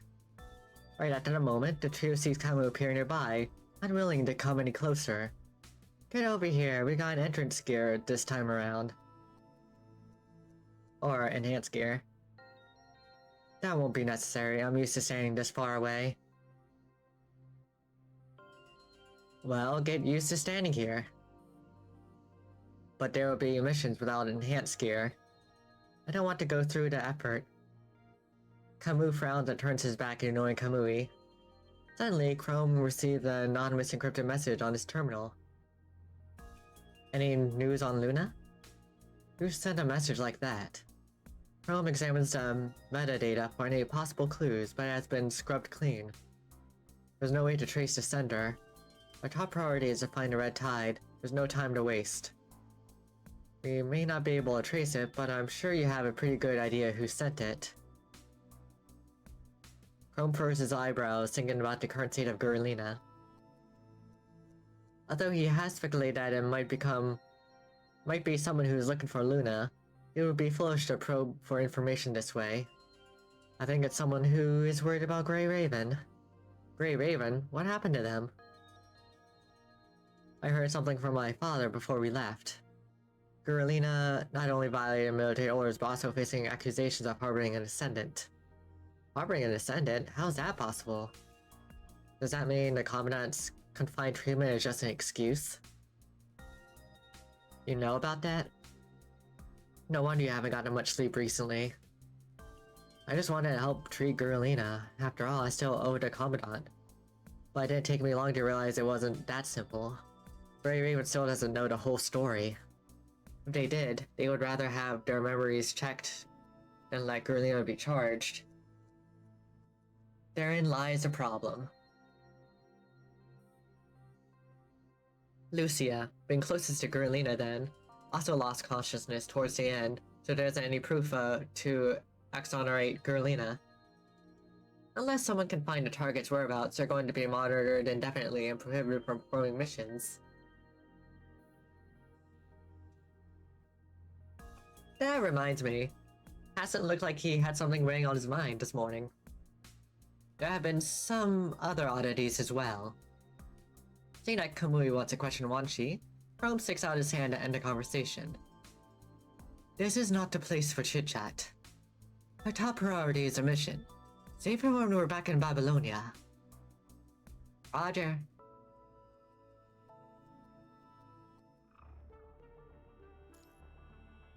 Gaze of the abyss. When you look in the gaze, does it gaze back? I've been trying to gaze into abyss for a while, but I haven't seen it gaze back yet. Sometimes I'm worried about the gaze. Hope the gaze is okay.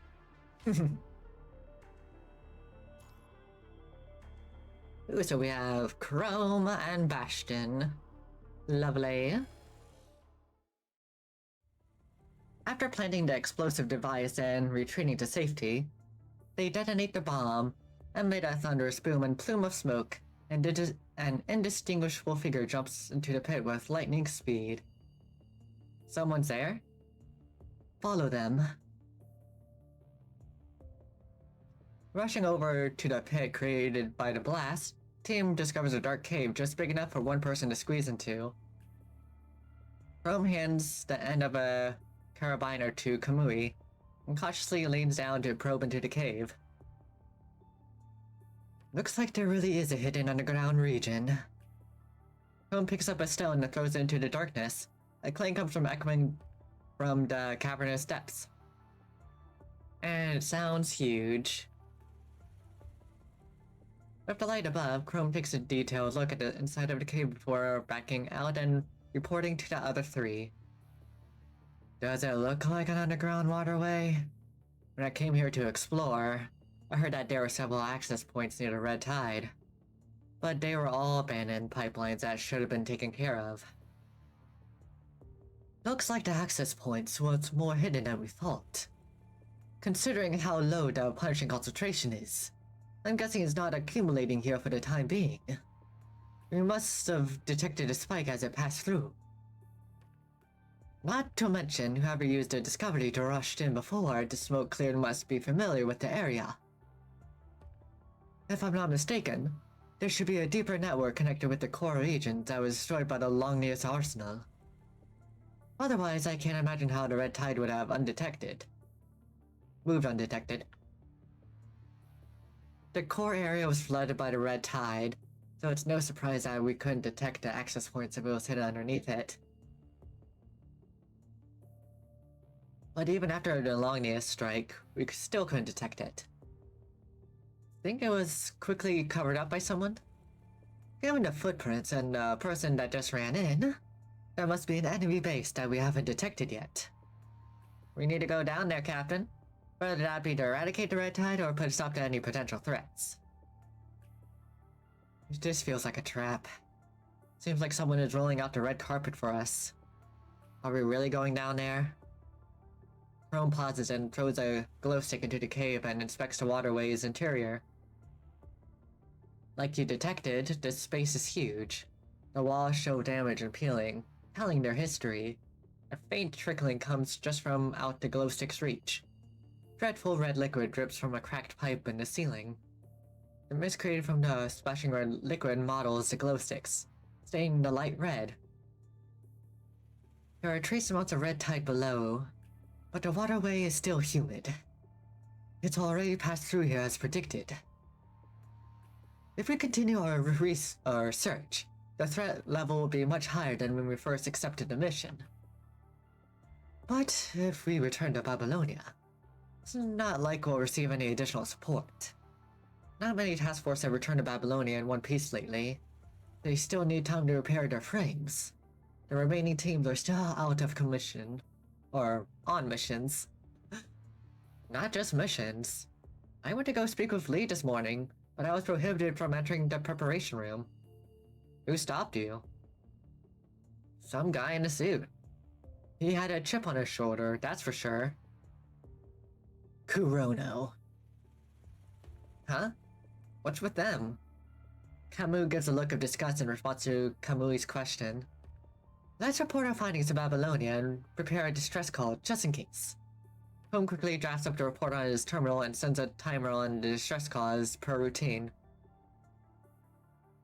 If the timer expires before he cancels it, the distress call will be immediately relayed to Babylonia. After transmitting the report to Babylonia, Chrome signals to others to proceed into the underground waterway. I'll scout ahead just in case the red tide comes surging our way. I won't be affected by it. That's our safest bet. Be careful. Save that for your guys. Camus quickly slides down and enters the cave with ease, landing on a pile of rocks below.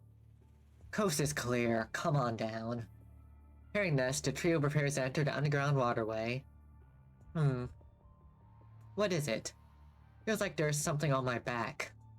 Chrome looks down and inspects Wanchi's back, discovering the addition of what appears to be a button. Had it not been for his familiarity with his team, such a minute detail would have surely gone overlooked. He gently grabs the button, then removes it from Wanchi's frame. The pinhole lands on the button is like a dark abyss staring back at Chrome with his grasp. He crushes the device, then pats Wanchi on the shoulder. Let's go. Nothing out of the ordinary, but that doesn't mean we're free from trouble. The trio looks in the direction of Camus' gaze. Where the light meets the void, dozens of red lights are approaching rapidly. Leave them to me. Camus swings his greatsword at the approaching danger. After a brief clash, the red lights disappear. Worthless scrap metal. Before he can finish speaking, more hetero creatures come charging out from the depths. Camus, don't be rash. Before Chrome can convince him otherwise, Camus slams the greatsword on the floor while surrounded by darkness. Following the sharp clang of crumpling metal, Camus curses indifferently and disappears among the array of red lights. Camus! As the trio runs into the darkest section of the waterway, they see dozens of fluorescent fish-shaped hetero creatures floating above the collapsed floor. The sound of running water and Camus' enraged voice can be heard coming from the hole. Guess I found a secret tunnel straight down. A fall that far didn't break your legs. I grabbed into one of those floating fish just in time to break my fall. Don't jump down, the red tide is here. Alright, we'll find another route down to rendezvous with you. We'll split up and investigate for now. Told you I was going to scout ahead. He walks away cursing under his breath right at the moment. A strange noise comes from the other side of the previously quiet waterway. What's that over there? The trio returns to their previous location, then walks to the other side of the light, the to the other side in the light of the glow stick. They come up upon a fish-shaped hetero creature floundering as it attempts to heal itself. Who was just here? Seems like the work of a descendant. Well, seems like we can't cross the gap back there, so let's go this way.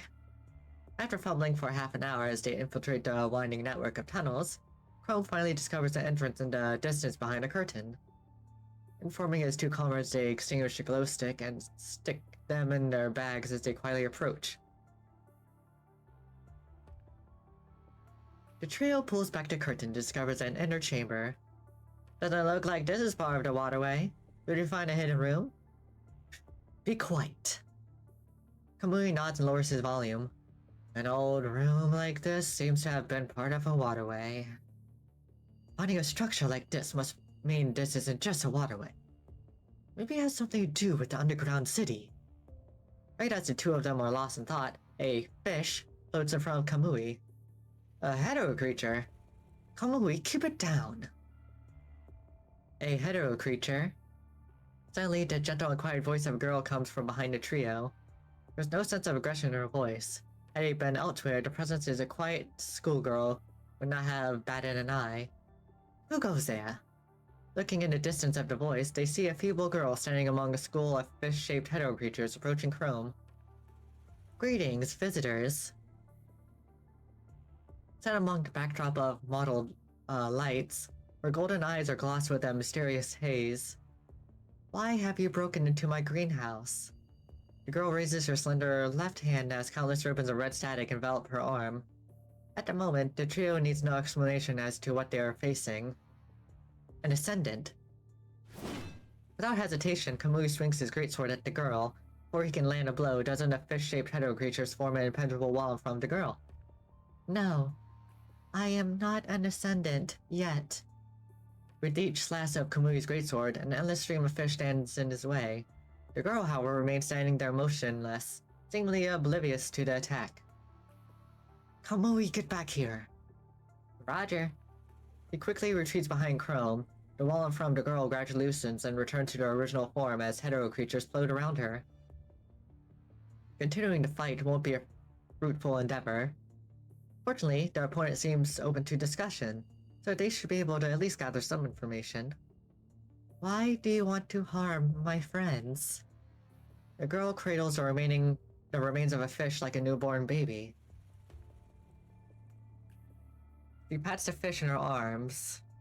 Red current pours into its remains through the girl's fingertips. The sundered remains reforms into the shape of a fish. I take it you're from Babylonia too? Two? Correct, we are the task force from Babylonia. Are you one of Luna's ascendants? No, I am not an ascendant. I have nothing to do with the Agent Luna. Even though she understands them as her enemy, she shows no intention of attacking. Instead, she looks at Chrome with absent eyes and smiles politely at him.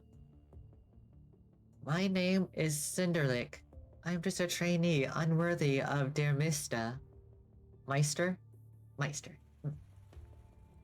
Der Meister?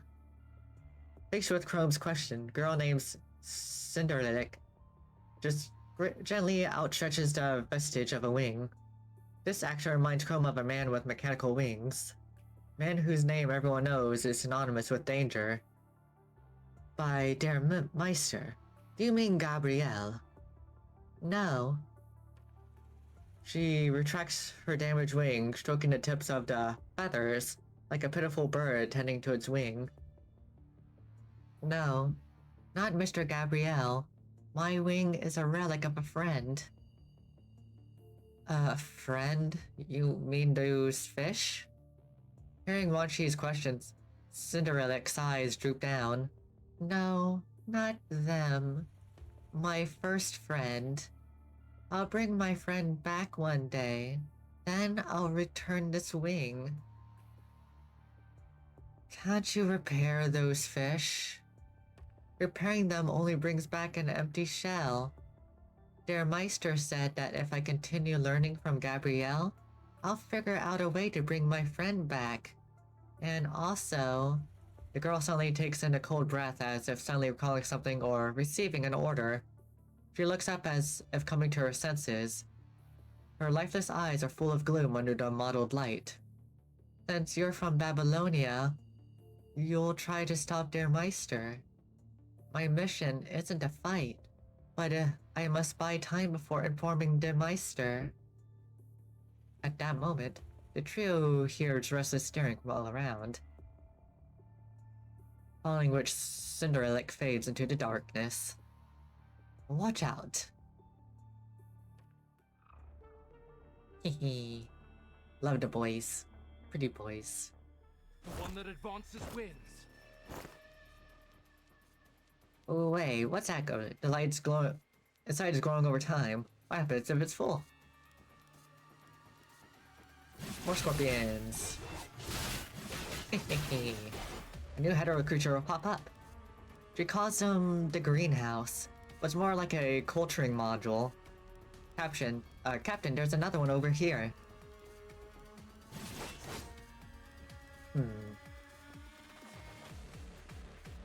There. The light orb is controlling the culturing module. If we can overload it, perhaps we can destroy the hetero creatures in it. I see, I see. Didn't expect them to be hiding in places like this. Are these tanks used to culture these hetero creatures too? Yeah, maybe there aren't many red tides left now. So they create hetero creatures this way. The light orb is almost lit.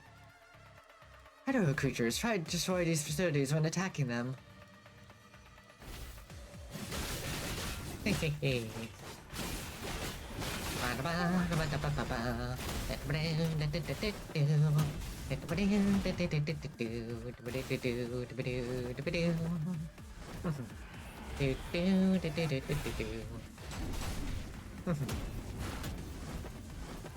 Oh,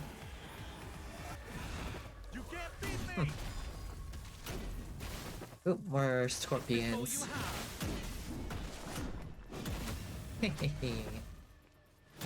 Here's a fishy. Fishy, fishy, fishy. Let me handle the fighting. Oop, and another.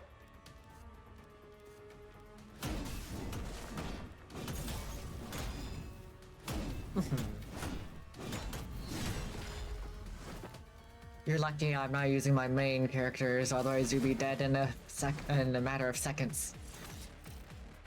Two of them.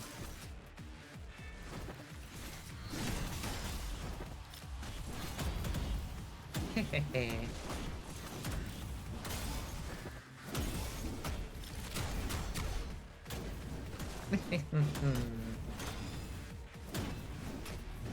Cinderelic is further ahead. Keep going. I can't believe there are plants here. How many secrets does this underground waterway have anyway? I'll smash you all to pieces. The one that advances wins. Is this really an underground waterway? I have no signs of temporary modifications everywhere. These plants are unlike normal ones. They are covered in high concentration. Is Cinderelic here? This is where you'll stop proceeding. My friends, let's shower our guests with red petals. Watch out for those timers. Hetero creatures here are strong. Get behind me. How I got do you this. feel about the result?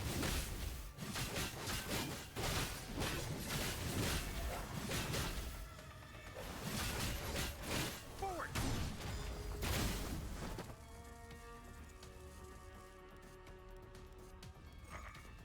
One over there.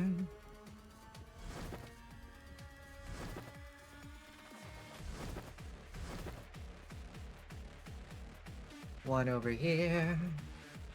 We don't want these full.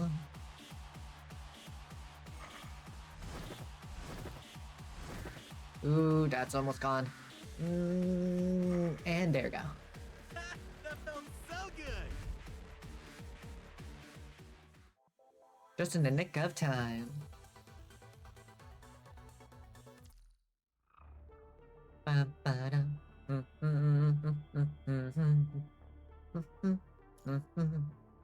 New woes.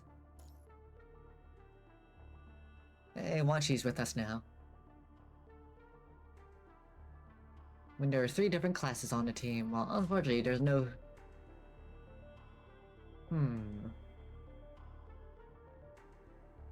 Let's have Whoa, I'm the Kamui leader be now? the leader. Don't worry, I'll lead us to victory. So we have more physical damage. Following the final blow from Kamui, the fish-like hetero creatures in the greenhouse are torn to pieces. All that's left is you. Kamui swings his greatsword, but his attack is deflected by a mysterious force. A tall figure saunters out from within the shadowy depths, as if paying no mind to the enemy. Gabrielle. Ah, if it isn't more Babylonian scum. Struggle as you will, it will only be in vain. Gabrielle, our database has you marked as Luna's henchman. Does that mean Luna and the other Ascendants are here too? The other Ascendants? Gabriel's vocalizer forces out a sardonic sneer. Those powers, who betrayed the Ascension Network, no longer have the right to reside here. Their whereabouts are of no concern to me. You don't care about where your comrades are? I have no interest in the weaklings or the cowards. Only those that possess absolute power and power itself are worthy of my attention. Then why are you still here at the former base? Because of dear Meister. Gabriel's voice fills with reverence and devotion. After the battle, he bestowed me with a new life and allowed me to bear witness to a new zenith of power. Dear Meister, are you referring to the ascendant in our database known as Roland? Ah, Roland. Uttering this name, Gabriel's tone returned to its former coolness. The Meister I refer to as a different agent. Roland is nothing more than a traitor to the Ascension Network. Looks like they have themselves a new agent. Funny minds. Does the existence of a newer agent come up as a surprise? Just another nuisance is all. And let me share with you more good news. Aside from dear Meister, there is yet another agent nearby that is beyond your understanding. So there are 3 agents. As I've said, there are only 2. As for Miss Luna's whereabouts, I do not know. Any attempt to reconfirm this will only yield the same answer. If you're so curious, I suggest you ask your colleagues. I'm sure they're more aware of this situation, considering how long they've been tracking her. You mean Babylonia has been tracking Luna this whole time? Of course. Ever since Miss Luna became an agent right under Babylonia's nose, humanity has coveted her power. Gabriel pulls his cane from the side of his cloak and points at Chrome standing in front. As oblivious as you all are, there's no sense in continuing this conversation. I'd rather finish you myself than disturb their Meister. Seems like you're his #1 fan. Gabriel takes a step forward. Red sparks begin to emit from his footprints, intertwining with his cold, mechanical limbs. Their Meister saved me from the brink of death, and bestowed me with his newfound power. Now, bear witness to this power. Countless red photon coalesce in Gabriel's palm. As he clutches a bright cube, light erupts from the palm of his hand. Amid the blinding red light, Gabriel launches himself headlong at Strikehawk. Defensive formation. The walls of the greenhouse begin to turn into rubble in the seismic tremors. Smoke and dust fill the room. The defensive formation barely managed to withstand the full might of Gabriel's attack. However, they know that the comedy on Gabriel is far from reality. I take back what I said. You all might be clueless, but you are just like those gray ravens, rebels. You know, Grey Raven? Gabriel refrains from answering. Another cube of red light begins to coalesce in his hand, before it can materialize. It is disrupted by Kamui's greatsword. Kamui, don't be reckless. Captain, but fight as a team. Roger. Chrome steps forward. The blade of the scythe swings in an arc. Wanshi swiftly leaps over his 2 comrades surrounding Gabriel and delivers a direct strike to Gabriel's skull from above. Red light erupts from below, unleashing a wave of highly concentrated punishing virus into their inner devices. Searing pain spreads across their narrow links and penetrates deep into their minds like a sharp blade drilling to their bones. Hold back! Kamui swings his greatsword backwards using the inertia of the blast. He defends against the attack and pulls back several meters. Chrome raises his scythe to catch the falling Wanshi, then flings them towards Kamui. Nice pass! Kamui catches Wanshi, then gives Chrome a thumbs up. Think you can pull me down first? The narrow confines of the greenhouse limit Gabriel's movements. Unable to fly in the air, all he can do is swing his cane and attack the trio with the help of the punching virus. Clang! Chrome adeptly parries Gabriel's lunge with his scythe. He quickly retracts his weapon, then uses the window of opportunity to leap into the air and slash at his opponent.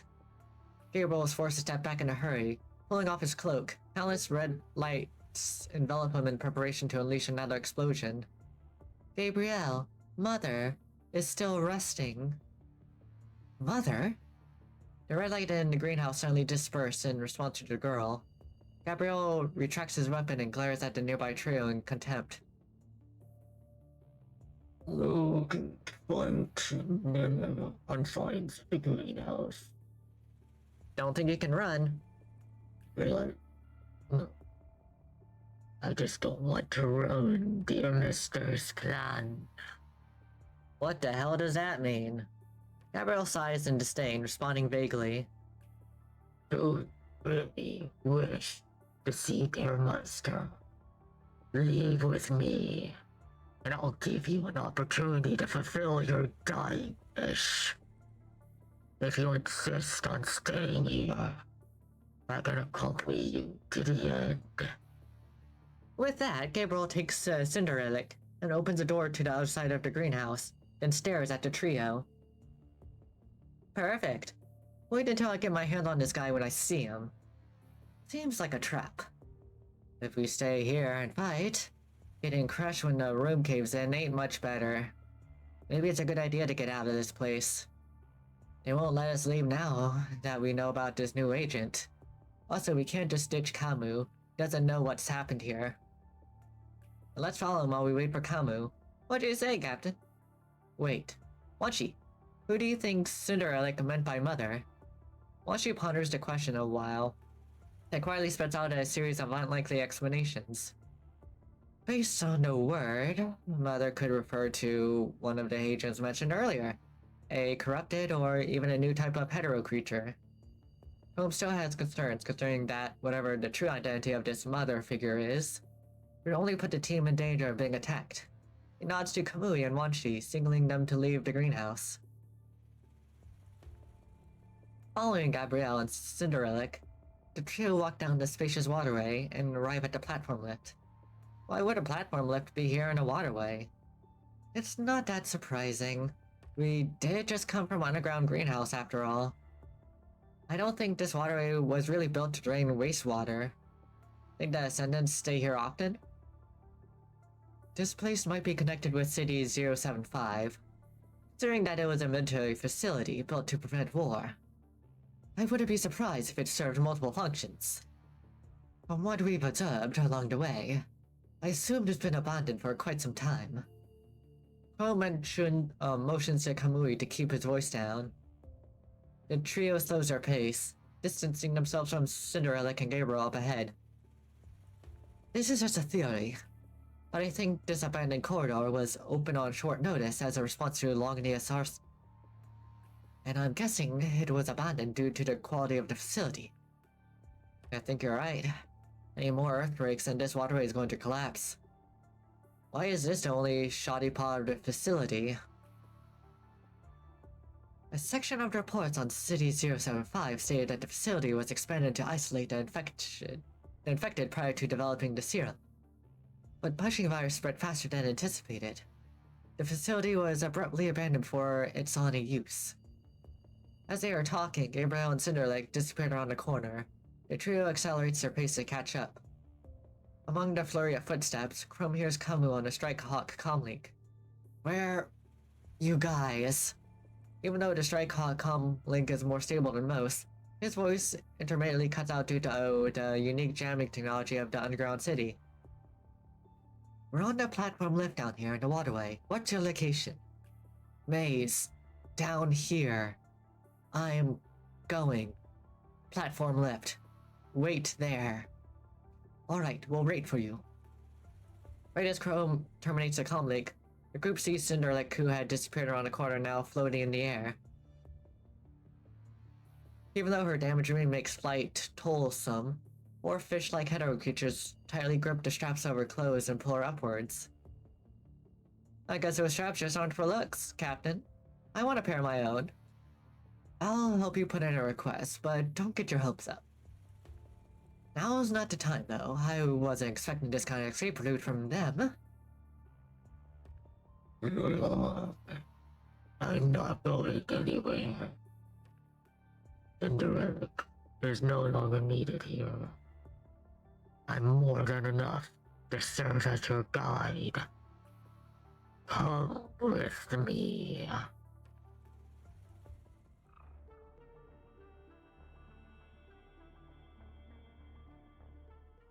The one that advances wins.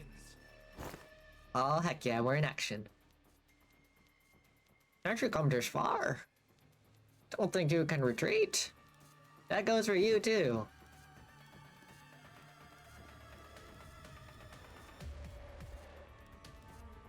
Be careful. It's a defense cannon. How did you bring this big guy here?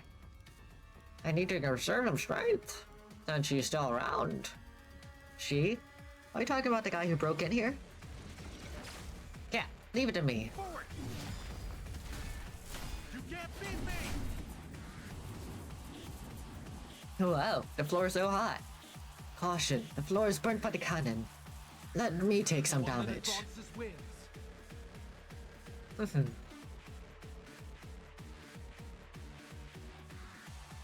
Oh, here we go again.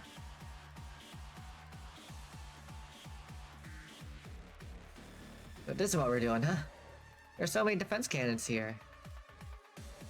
The drawbridge is too narrow to dodge attacks. I have a plan. Kamui, you're on defense. Monshi and I will take the heat and destroy the cannons. I see, I see. Forward! You can't beat me! Alright, so we need to do this. Forward!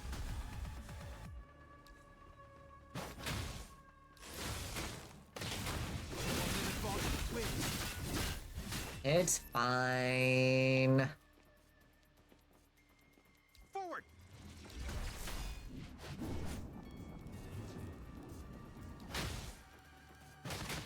Forward! Let me handle the fighting. Victory is me. Okay. The one that advances wins. Alert! Regroup and replan. Gotcha. You can't let me handle the fighting. Messed that up. Forward! You can't beat me! The one that advances wins. The temperature is getting severe. We must leave here soon. Alert! Regroup and replan. He's over there. You're not going anywhere. The wolf rushes into the lion's jaw. Requesting support. Good thing you are a healer. Regroup and replan.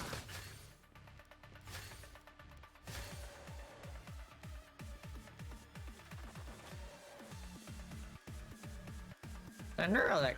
They're all yours.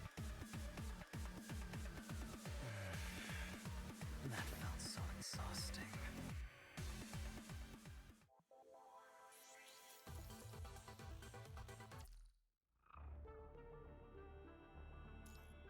Recycle prisoner.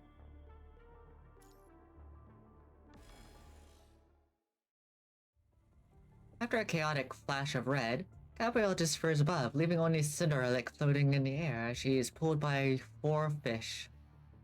She quietly looks down at the platform below like a doll hanging on a rope to dry. Suddenly, hetero creatures begin to pile up on the platform lift. Along with them, the punishing concentration also begins to rise. Fortunately, the trio's special reinforcements for this mission barely manages to keep the corruption rate just below critical. Didn't that guy said he wasn't going anywhere? Let's take care of the enemies on the way first. With concentrated effort, the hetero creatures begin to decrease in number under the trio's barrage of firepower. Cinderella places her hands before her as if in prayer and sighs gently. She seems to be doing something. Doesn't matter, we got this. Turn back time. The platform begins to shake violently.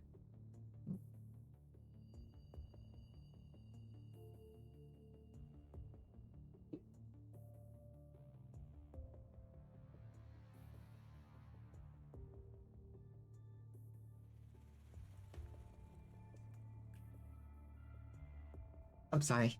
Sorry about that. Close my door.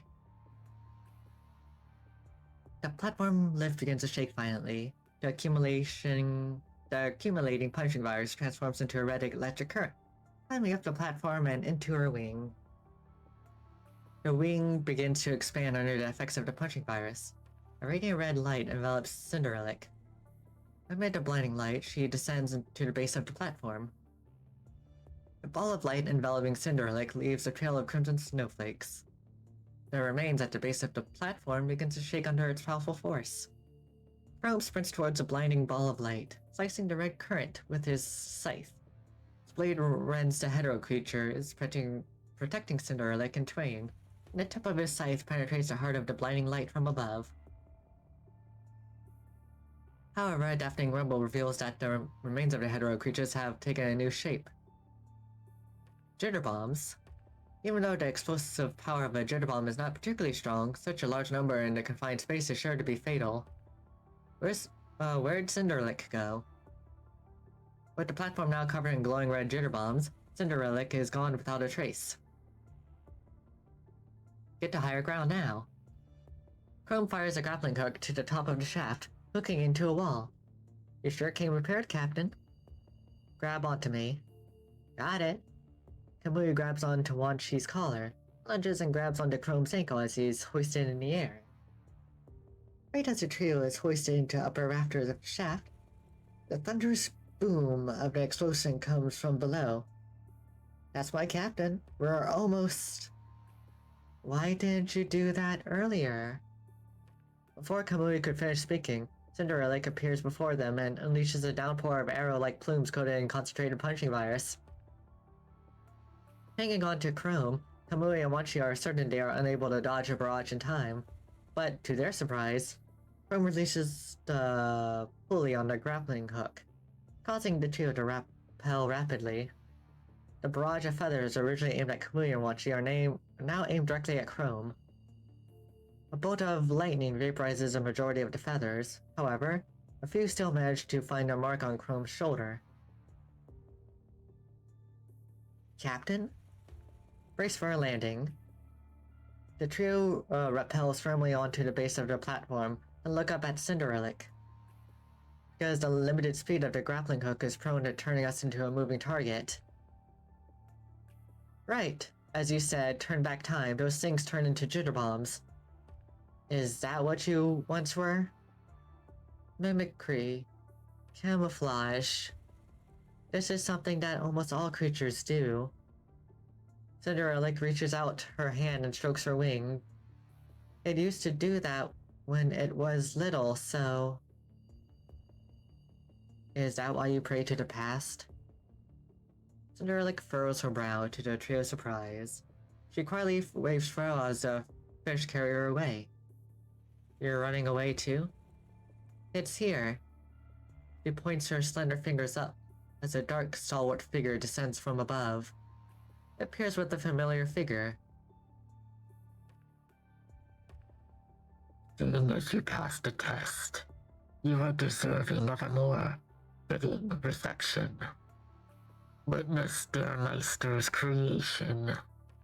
The hissing roar fills the area, causing the audio modules to tremble. Somehow, they sense the sadness and despair emanating from the stalwart figure.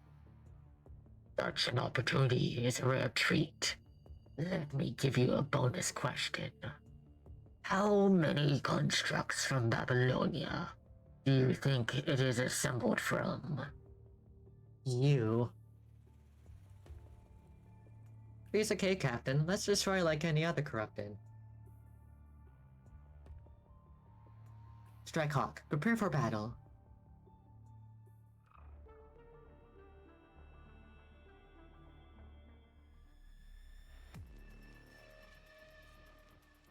The platform lip is descending. Looks like it wants to send us to the bottom. Is that his destination? Ready to engage.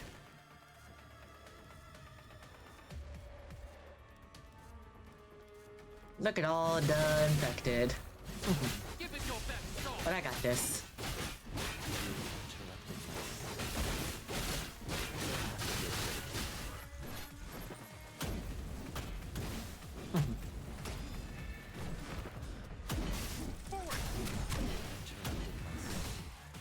Oosh. Guess I'll have to get rid of them.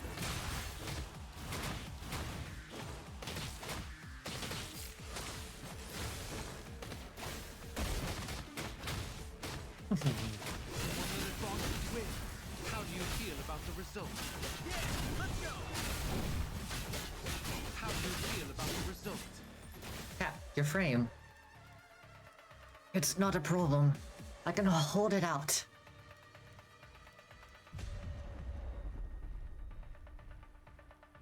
I have brought you promised victory.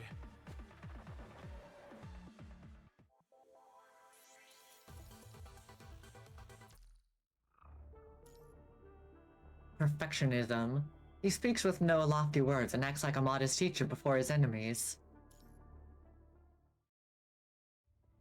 The massive frame in front of them crumbles into a pile of countless remains, scattering on the floor.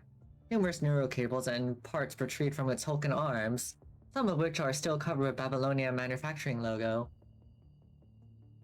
It's not like you to frown at corrupted, Captain. They're already corrupted. Suddenly, they hear a round of applause from above. The trio looks up to see Gabriel clapping at the edge of the platform lift. If champions just as yourselves are willing to stay and offer your strength to the Ascension Network, I'm sure their Meister would welcome you with open arms. To hell with that. If I'm off every day of the week, I might be willing to consider it. Are you out of your mind? I'm just saying.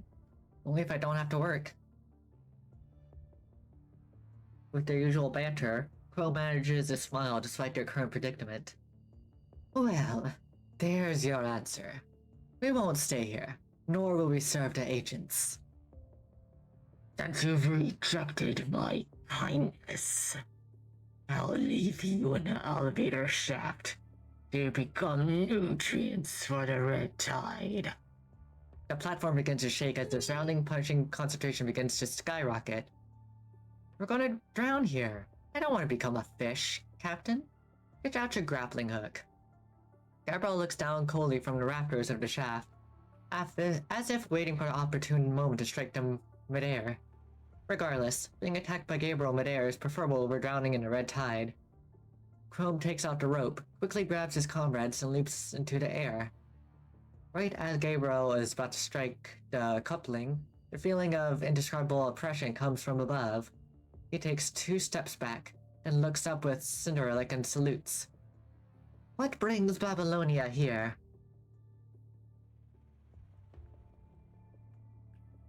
Chrome looks up to see a man dressed in black appear on the upper edges of the platform lift. Give me some more time.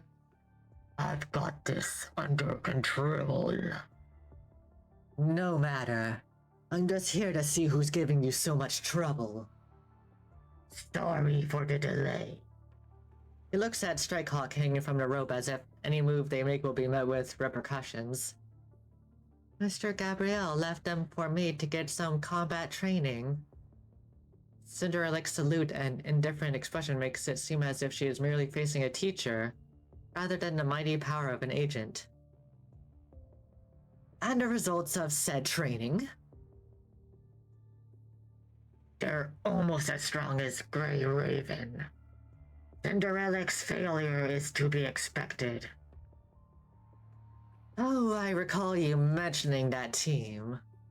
He smiles with great interest and takes a serious look at the person in front of him.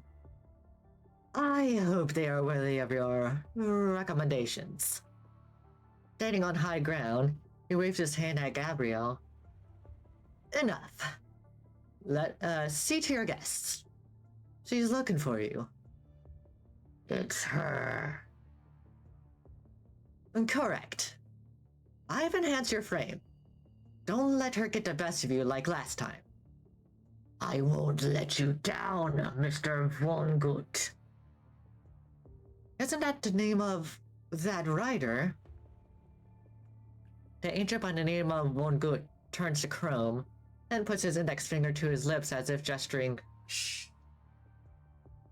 It's a little shh.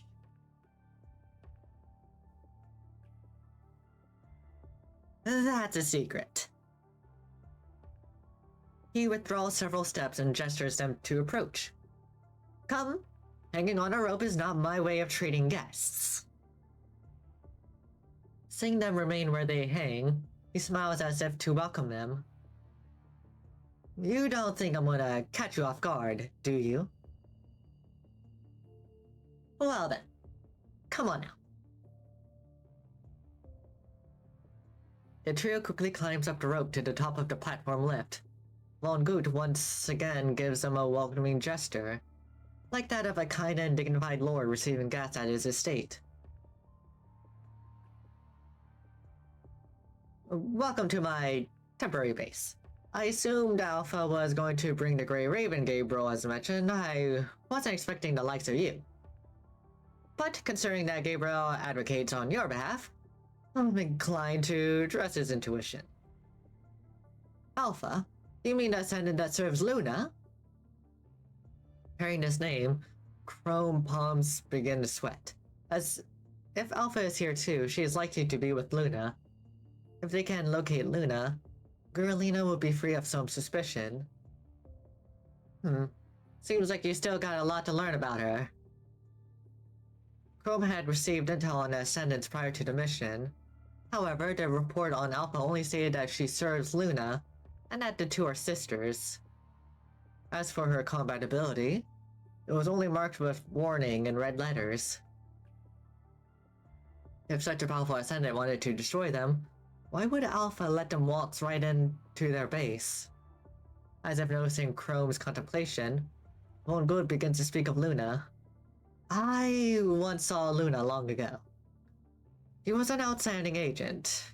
Prior to that, she worked diligently to carry out responsibilities entrusted to her by Ascent. Additionally, having been selected as an agent during the preliminary development, she was able to witness the evolution of Ascent. The evolution of Ascension Network? You mean it's stronger than before? Correct. It's not only more powerful, but also more stringent in its demands for selecting agents. Even though the concept of agents has changed, no one can deny her credit as a pioneer. And to that, we owe our gratitude to Luna. Now, she is most likely no longer eligible to serve as an agent. But as one of our predecessors, not only has she aided in the evolution of the Ascension Network, she has also been diverting humanity's firepower away from us, allowing the later generation of agents to remain hidden from view. She's been diverting their firepower? You mean Babylonia has been tracking Luna this whole time? Of course, ever since Miss Luna became an agent right under Babylonia's nose. Humanity has coveted her power. If agents are as strong as you claim, why worry about being pursued by humanity? Do you think Earth fears humanity? Most of humanity spreads, devours, pollutes, and destroys Earth like a virus. They are full of cruel and cunning ideas, allowing them to find their way into every nook and cranny. These people were responsible for the zero-point reactor meltdown that created the punching virus. Not only that, Earth has nearly perished several times at the hands of humanity over the course of its long history. Even ignoring history, I am sure you have experienced numerous disasters caused by humanity. Therefore, we must separate the sheep from the goats, as the shepherds do, and bury the wicked in the shadow of history. Only then can the world endure the long winter and one day welcome the coming warmth of spring. He stretches his hand as if acting out in an all too familiar script. Until then, the whole world still fears the follies of man. Of course, agents must tread with equal heedfulness, should they not? He appears calm and speaks at ease.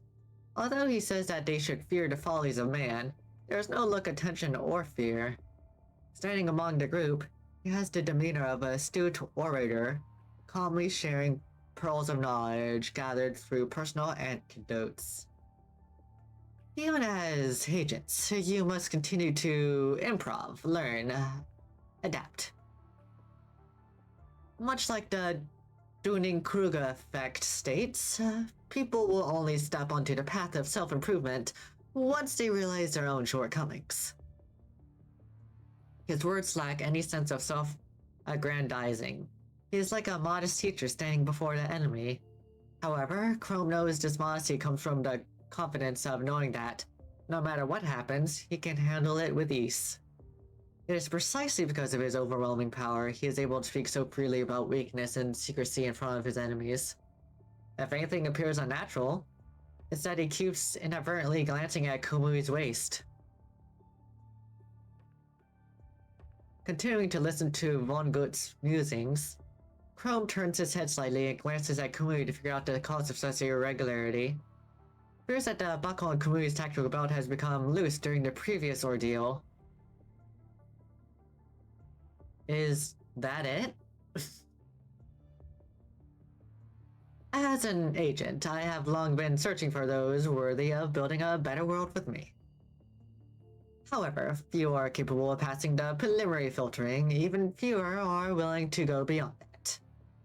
Even though they are capable of becoming immune to the punching virus, they lack the power needed to build a better tomorrow. As Von Gut speaks, he glances at Kamui's waist once more. However, Chrome is able to catch the point of interest. His gaze does, in fact, fall upon a loose buckle. These people are nothing but fragile eggs to... Although a bit untimely, Chrome politely interrupts Von Gut to confirm who he is dealing with exactly. Pardon me, Kamui. Chrome turns around and fastens a loose buckle on Kamui's tactical belt. Huh? Why does that matter at a time like this? Seeing this, Von Gut lets out a hearty laugh in satisfaction. Either you have an eye for detail, or you are a perfectionist, just like me. Seems Gabriel's intuition was right. I think you and I will get along swimmingly. As I was saying, Von Gut opens his arms to the trio cheerfully and looks them over. I hope you can also pass the filtering. Each splendid seed should be sowed on the road of tomorrow. I refuse. Your answer comes at no surprise, but tell me why. Perhaps we don't need to fight each other, after all, and everything I am doing to provide a future for Earth. A future that only belongs to you? How do you find you? I'm obviously referring to the Ascendants and Corrupted. Ascendants, Corrupted. Don't forget that we were once human. We were once constructs. Even machines created by humanity have gained sentience. They have feelings and minds like us. For hundreds of millions of years, microscopic organisms such as harmful bacteria and viruses inhabited the Earth alongside animals. Prior to the punching virus, how do you think life managed to survive infection and disease? Evolution, or rather, the filtering? Correct! I assume you're their captain? Organisms that can resist disease give birth to offsprings with higher immunity.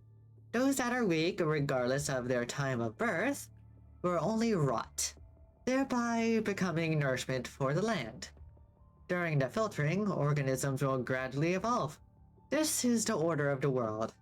Now, the corrupted have evolved into the red tide, the likes of which have turned into a breeding ground for new forms of life.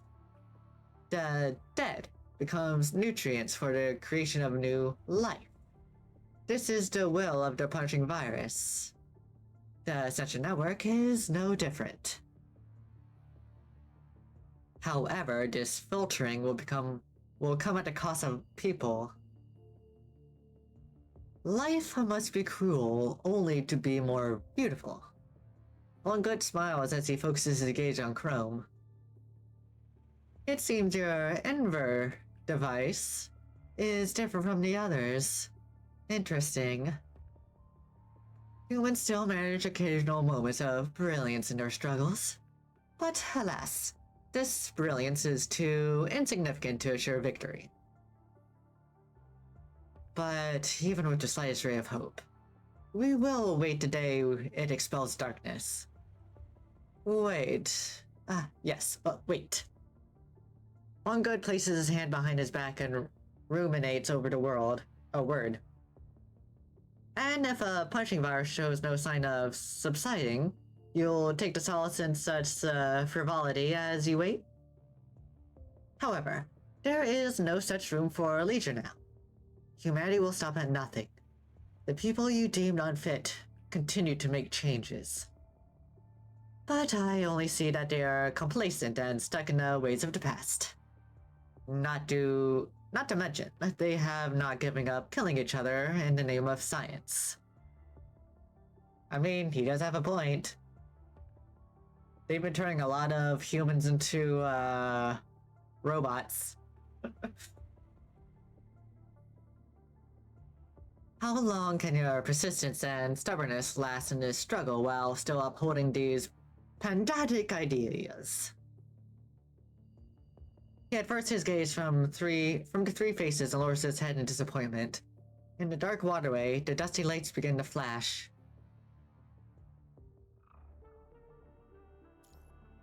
Faded maze.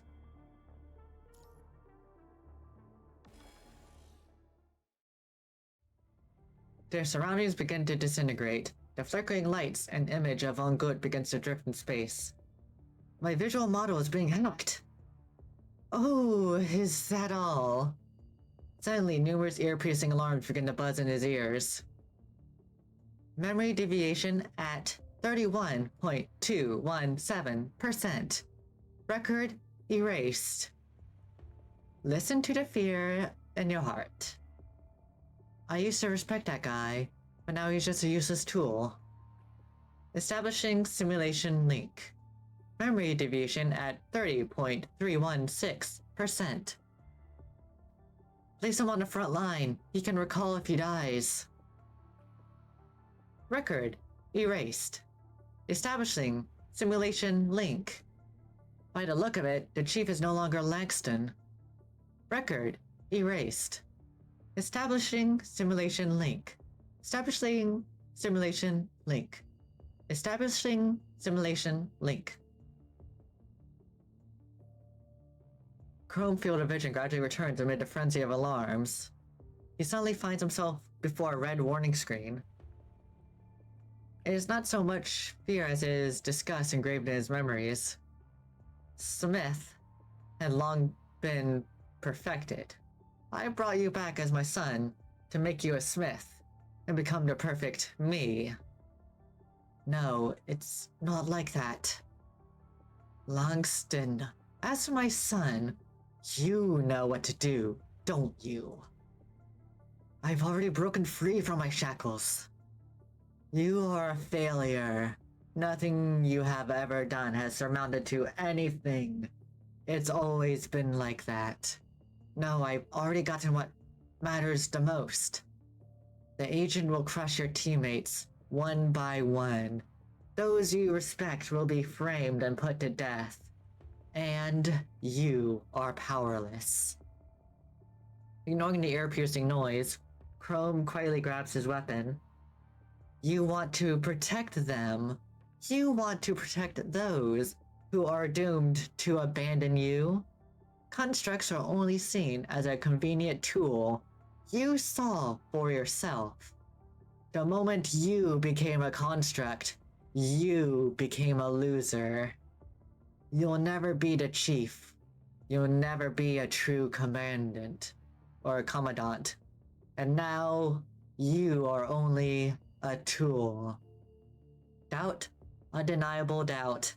This doubt has persisted in his heart over countless missions and battles, like a cobweb forming in the corner of a wall. Now, this doubt has become amplified and restless by some unknown power. A bolt of lightning carrying Chrome's conviction shatters the darkness before him, silencing the cacophony. Slowly, his mind begins to stabilize, only for warning alerts to immediately start buzzing again. Chrome's field of vision fills with contorted streaks of vibrant red. A familiar pain bites at his nerves, rippling throughout his entire body. Warning! Memory overload! Warning! Memory overload! Warning! Memory overload! Warning! Memory overload! Warning! Memory overload! You are worthless. You fail to live up to your father's expectations. How dare you even call him Dad? Chrome waved his scythe at the shapeless onslaught of noise once more. Firm denial, unbearable pain. Everything seems to be ridiculing his choices again and again. The detestable but all too familiar memories stab at his fingertips. All of the nerve endings in his entire body begin to fire in rhythm. Each breath feels as if knives are carving out his bones. There is nothing at the end of the road you have chosen. With an agonizing breath, another bolt of lightning shatters the darkness and steals his conviction. The ground begins to rumble slightly, as if someone is laughing nearby. As long as I disable my visuals and audio modules, there's no way for you to hack me. Even though intuition is guiding his judgment, Chrome is resolute in his decision. The ground begins to rumble again, as if the person laughing had taken a few steps closer. An invisible coercive force quickly approaches from the left. As for what the force is, it's a gust of wind from a blade. Clang! Chrome's scythe collides with metal. The violent impact sends vibrations through his palms, numbing his knuckles. With his usual resilience, Chrome would typically be unfazed by the pain from such intense vibrations. However, with his visual and audio modules disabled, there was only one method to maintain his agility in combat. Improved the sensitivity of all modules in his perception cluster, even if it causes severe pain. No, pain is necessary to maintain mind stability with his visuals and audio modules disabled. Gusts of frigid wind attacks from the left and right. Not the white. Not their left and whites. Chrome turns to dodge the attack from the left while using his scythe to block the blade approaching from the right. Got you. Right as Chrome finds the opening, he charges his scythe with lightning and strikes in the direction of the wind. Bullseye. Even though he has clearly landed a blow, there is no sense of struggle or pain typical of being stabbed. Instead, the enemy remains motionless, like a stalwart wall. A wall? Is this a defense barrier? Someone answers from the point of impact. Despite being unable to hear what is said, he can sense the subtle vibrations of the sound. He wants to retreat, but his weapon is held in place by mysterious force. Suddenly, Chrome feels a crushing sensation of being choked. He feels as if his body is being corrupted by the punching virus, which intensifies the magnitude of pain as if he is being skinned alive. Still, Chrome continues to struggle alone in the darkness. I can't. He grips his weapon tightly, even though he feels the searing pain of his broken knuckles. He has lost all perception of his hands. Regaining control of his weapon, Chrome unleashes an all-out attack at the enemy, choking him. Right as the blade connects with the enemy, the figure releases Chrome and takes several steps back. Although he escapes the enemy's vice grip, Chrome is temporarily stun-locked due to the agonizing pain and corruption. Just before he senses the subtle vibrations of an opponent's footsteps approaching again, someone with high punching corruption quickly ambushes the enemy from behind. Giving himself no time to catch his breath, Chrome uses this opportunity to turn and search for his teammates. Kamui, Wanshi, still remembers their general position before blacking out. After fumbling along his memory for a few steps, the quivering breath brushes against his broken fingertips on the left. Who's there? Wanshi? Feeling his face, Chrome is vaguely able to recognize the contours of Wanshi's face. Chrome grabs his shoulder and senses Wanshi trying to open the button-up pocket of his tactical bag. What is Wanshi seeing? Drowning in the hallucinations, Chrome is no longer able to exert control over his body. Still, he struggles to take out the contents of his carrying bag. Perhaps it will be of some use to Wan Shi. Chrome fumbles to help him open the intricate series of buttons on his carrying bag. If they get out of here alive, Chrome is going to request an easier bag to open for Wan Shi first thing. Just as this trivial thought comes to mind, the vibrations from the two people fighting gradually disappear. Instead, they are replaced by an earthquake-like rumble from underneath the lift. The individual who had ambushed the enemy from behind approaches him and stops nearby. Kamu? The rumbling from below grows in intensity. Even if there is still risk of being hacked, Chrome does not hesitate to activate the previously disabled modules. With vision and hearing gradually restored, Chrome looks around to see Kamui, who normally has a sunny disposition, wearing a look of agonizing pain. Koya! Koya! Kamui, you damn troglodyte! Wake the hell up! Seeing that Kamui is still unconscious, Kamu slams his fist on his chest. Still not fully awake, Kamu gives him a swift kick in the pants. Just now waking up, Wan Shi sits up feebly and looks at Kamui anxiously. Still grasping at an empty syringe with trembling hands, which he had just taken out of the open carrying bag. Does he have any painful memories? Wake up, damn it! Kamui is shaken awake by Kamu. He wipes his dizzy eyes, leaving traces of pain on his face. Koya. Koya was his best friend who got forcefully taken away by the corruption and killed by the corruption. Seeing the dark waterway in front of him, Kamui realizes that he was hallucinating just now. He stands up and gives a cheery, untimely smile to Kamu, who returns the look with grimace. When'd you get here? Just now. You and Wan Shi were laying on the ground. Oh, I don't know why, but I found myself trapped playing a level I was stuck on for a month. Is that what happened to you guys too? The agent hacked our audio and visual models. Oof, at least that wasn't real. But after reflecting on his hallucination, his smile quickly fades. No. It was. Seeing Kamui wake up, Chrome breathes a heavy sigh of relief, then adjusts the sensitivity of his perception level back to normal. Even still, the trauma and pain he experienced in the dark had far exceeded the limit of what most people could endure. Wait, where is that guy? They look around to see no sign of Vongut. Beneath the floor, the sound of rumbling is like a countdown to impending death. Suddenly, immense pressure causes a crack to form in the floor as the red tide spews out from within. Looks like that wasn't the last of the red tide. It's more diluted than before, but there's still a ton of it. We need to get out of here. The four of them quickly run to the exit, but at this speed, sooner or later, they will be surrounded by the red tide and the hetero creatures occupying that waterway. Kamu, get Wan Shi and Kamui out of here. What's the big idea?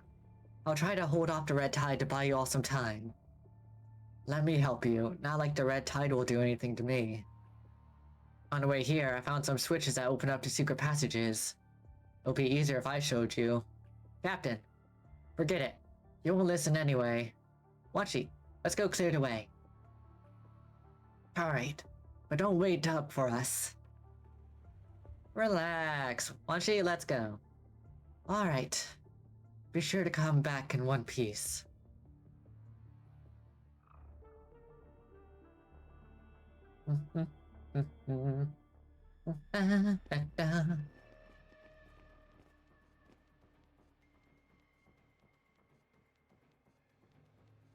I just came up from below. The red tides over there is not enough to flood the whole underground waterway, but you don't need so many red tides to kill constructs. Get out of here. Even if it isn't flooded, the concentration of punching here is high enough to make us corrupted. There are intercepted hetero creatures everywhere. Fall back while fighting. Been a bit of a quiet day, hasn't it? Oh well. You are not only injured, but also corrupted. I wish once you were here. Damn, there's not even time for repairs.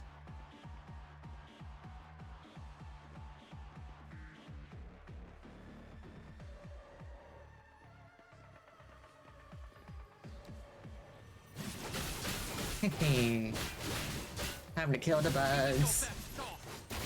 There's bugs in the system.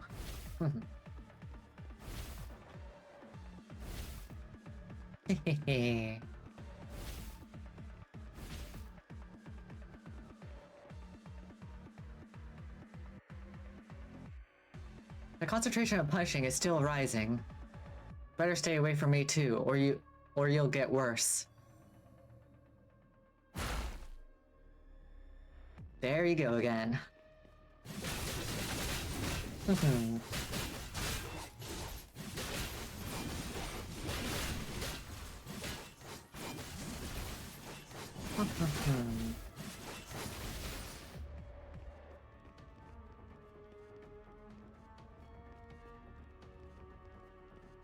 This way, right? Yep. Okay.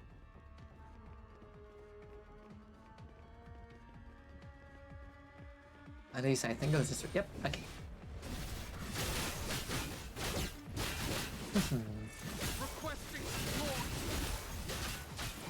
Slash, I'm not taking a bath.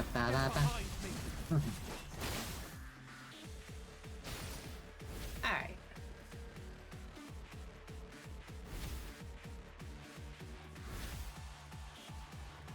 More corrupted.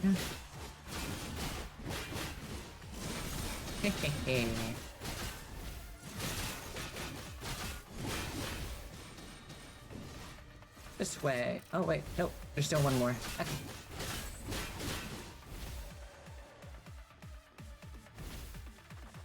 Keep on moving.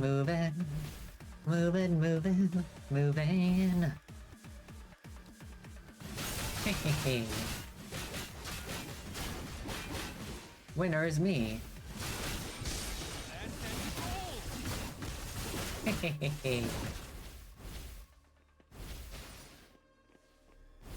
I'm strong.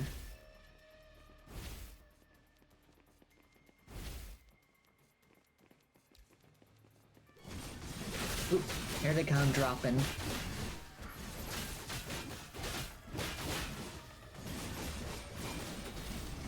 Oh, you got that one?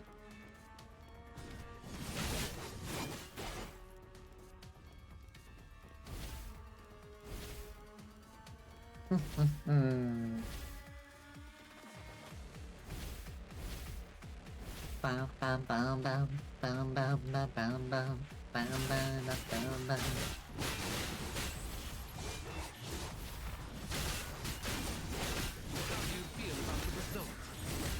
I don't care if people think this is an older game.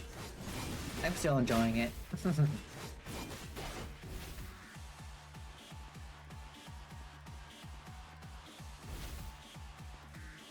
I think they just recently had like their 6-year anniversary.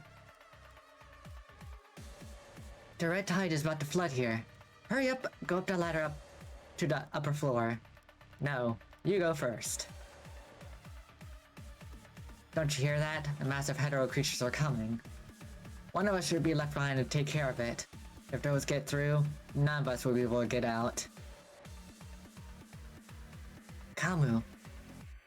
Take care. Meet us soon.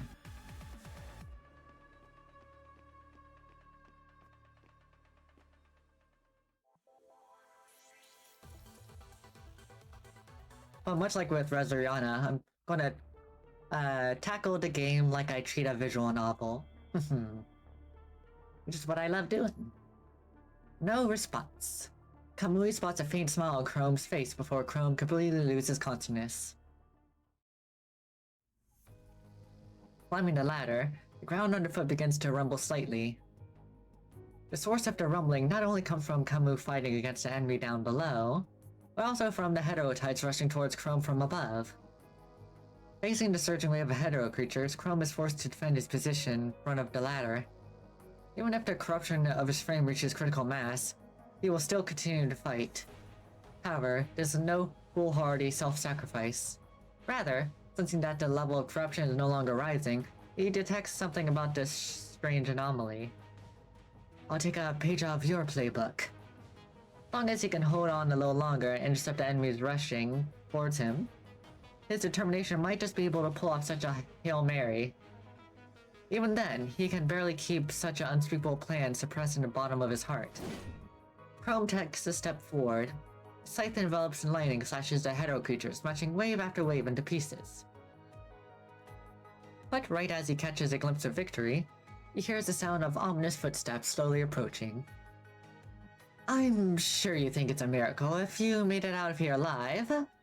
Are you still choosing to sacrifice yourself to save your comrades? Chrome remains silent. He stands firmly and continues to block the oncoming wave of hetero creatures. Interesting. The hetero creatures in front of him suddenly halt their attack as if they had received a signal. Most leaders shoulder immense weight. They rise fast and fall even harder. Seems you are no different. But I won't let that day come. Faced with Chrome's conviction, One Good quietly walks forward. Electric currents of punching virus hiss beneath his feet, like raging waves as if to tear the narrow space apart. Show me everything you've got. Countless crimson tendrils leap out from the ground and strike, all targeting Chrome's Ember device. Chrome remains undaunted. He dodges the attack and rushes towards Von Gut. Just as he is about to reach his opponent, he picks up the motionless remains of a nearby hetero creature with his scythe as a shield, blocking the attack. The golden lightning from his scythe unleashed a thunderclap. Clang! Chrome strikes Von Gut's defense barrier with all of his might. You've already tried using brute force. Think again. Chrome grips his scythe tightly, condensing all of the lightning into a tip of his blade. With the scorching heat of a meteor strike, he smashes Von Gut's barrier once more. Following a slight cracking sound, the tip of the scythe finally manages to penetrate the seemingly indestructible defense barrier. You can still maintain consciousness at this level of corruption. You are indeed a splendid seed. He looks at the weapon puncturing his defense barrier and nods in faint appreciation. What you lack is not courage, ingenuity, or skill, but pure and raw power. As I've said before, the speed of humanity's technological progress can't ensure victory, but the potential and progress you have shown me, I'll give you some more time to blossom. He places his hand behind his back and deactivates the punctured defense barrier. He takes a step back, noticing Chrome at his limit. As a sign of respect for your bravery, I'll call them off your comrades. Right as Von Gut finishes speaking, the hetero creatures within the waterway quickly recede like the tide. One more thing. The transport craft you flew in has been constantly sending eyes in search of you. They're no match for corruption, but that doesn't mean they will stop reporting. If the investigators recover them, that could spell trouble in the future. So I had Cinderella take care of the transport craft for you. She said that there were some other issues, but that doesn't concern us. So Cinderella didn't get involved. Is your loyalty really worth it? Light and darkness coexist. Don't you share a similar view? Faced with Chrome's answer, One Good simply smiles and says nothing more. He turns and walks into the dark tunnel. Climbing up alongside the corroded floor, Camus squeezes through a half-collapsed hole. You're back. Everything okay? Seeing Camus return, Chrome wants to stand up, but the split legs of his frame make him unable to maintain balance. Even a cursory glance shows that his frame is seriously corrupted and damaged. I was going to ask you that. Take a good look at yourself. I'm fine. I don't care what you say. We need to get you to a doctor. I've already tended to the captain's wounds. At least his injuries won't get any worse for the time being. Let's hurry back. There's nothing more we can do here. Alright. We're all here. Let's get going. Captain, let me carry you. No need, I can walk. Chrome responds coherently, but the others can tell he's struggling to hide his fatigue. That is barely holding on. I know I said to stay awake, but I didn't say you had to stay moving. Exactly! Wachi, you said your wounds would get worse if you keep at it. We need you to get back ASAP. Are you still here because of me? There's only one transport craft back. The one that brought you here is gone. If we left you here, you might get attacked by that agent again. Kamui, grab the captain and let's go. You got it. Chrome tries to refuse, but Kamui throws him over his shoulder without much resistance. Unable to move due to his serious injuries, Chrome has no choice but to give up the struggle. Full speed ahead! After Strikehawk evacuates, two shadowy figures emerge from the scorched ruins. Did he really make it back with those injuries? Oh, can he really make it back with those injuries? I've done what I can to stop his punishing concentration from rising past the point of no return. He should be able to make it safely back to Babylonia. The figure in the shadow let out a soft, cheerful laugh. Even if he manages to hold out, it'll take him over a month for his frame to recover. Why the special treatment? The man laughs, then points at her forehead. This is a declaration of war. I need to keep him alive so he can deliver my message to those bastards playing mind games right at my doorstep. Unsure what this means, the girl tilts her head to the side in confusion. Forget it. I'm just trying to lure those snakes out of hiding again. After all, to them only the dead stay quiet. But in the past, you did whatever you could to cover our tracks, so the humans couldn't find us. But now, you're bringing them right to us? This isn't the first time we made our presence known. We've just stopped for a brief period of time. Ever since I first laid my eyes on the red tide, I know that for the future foretold by the Assnet was within our grasp. Lions can't expect to capture an elephant merely waiting in the shade. Now is our time to go on the offensive. Not to mention, Alpha is going to stop at nothing to redirect humanity's spirits away from Luna and onto me anyway. Even if you kill them, the same thing will happen in the future. You could get rid of Alpha, but then Luna will just become the next ticking time bomb. And we don't know where she is. I've been collecting food to feed the Red Tide. If they're willing to send us delivery, all the better. I'm sure she will express her sincere gratitude for such a mutually beneficial victory. Are you worried about him? Yes. Relax, dear child. I had never known a human to return to Earth after arriving in Babylonia. You'll never see him again. Okay. Our priority now is your mother. I'm sure that won't be the last of them. I'll leave you to protect her. I'm needed elsewhere. The girl nods and takes the crystal pyramid from him. Do you know what this does? Yes. The transport craft steadily enters low Earth orbit. Camus enters the isolation chamber, while Kamui and Wanshi show signs of trepidation. Wanshi inspects Chrome's invert device again. Even though his frame was heavily damaged from battle and corruption, his invert device is relatively intact. With all this damage, even if sorry about the dogs whooping. They're probably really loud in the mic, aren't they? Even with my door closed. With all this damage, even if everything goes according to plan, they're going to be out of commission for over a month. Chrome forces a nod.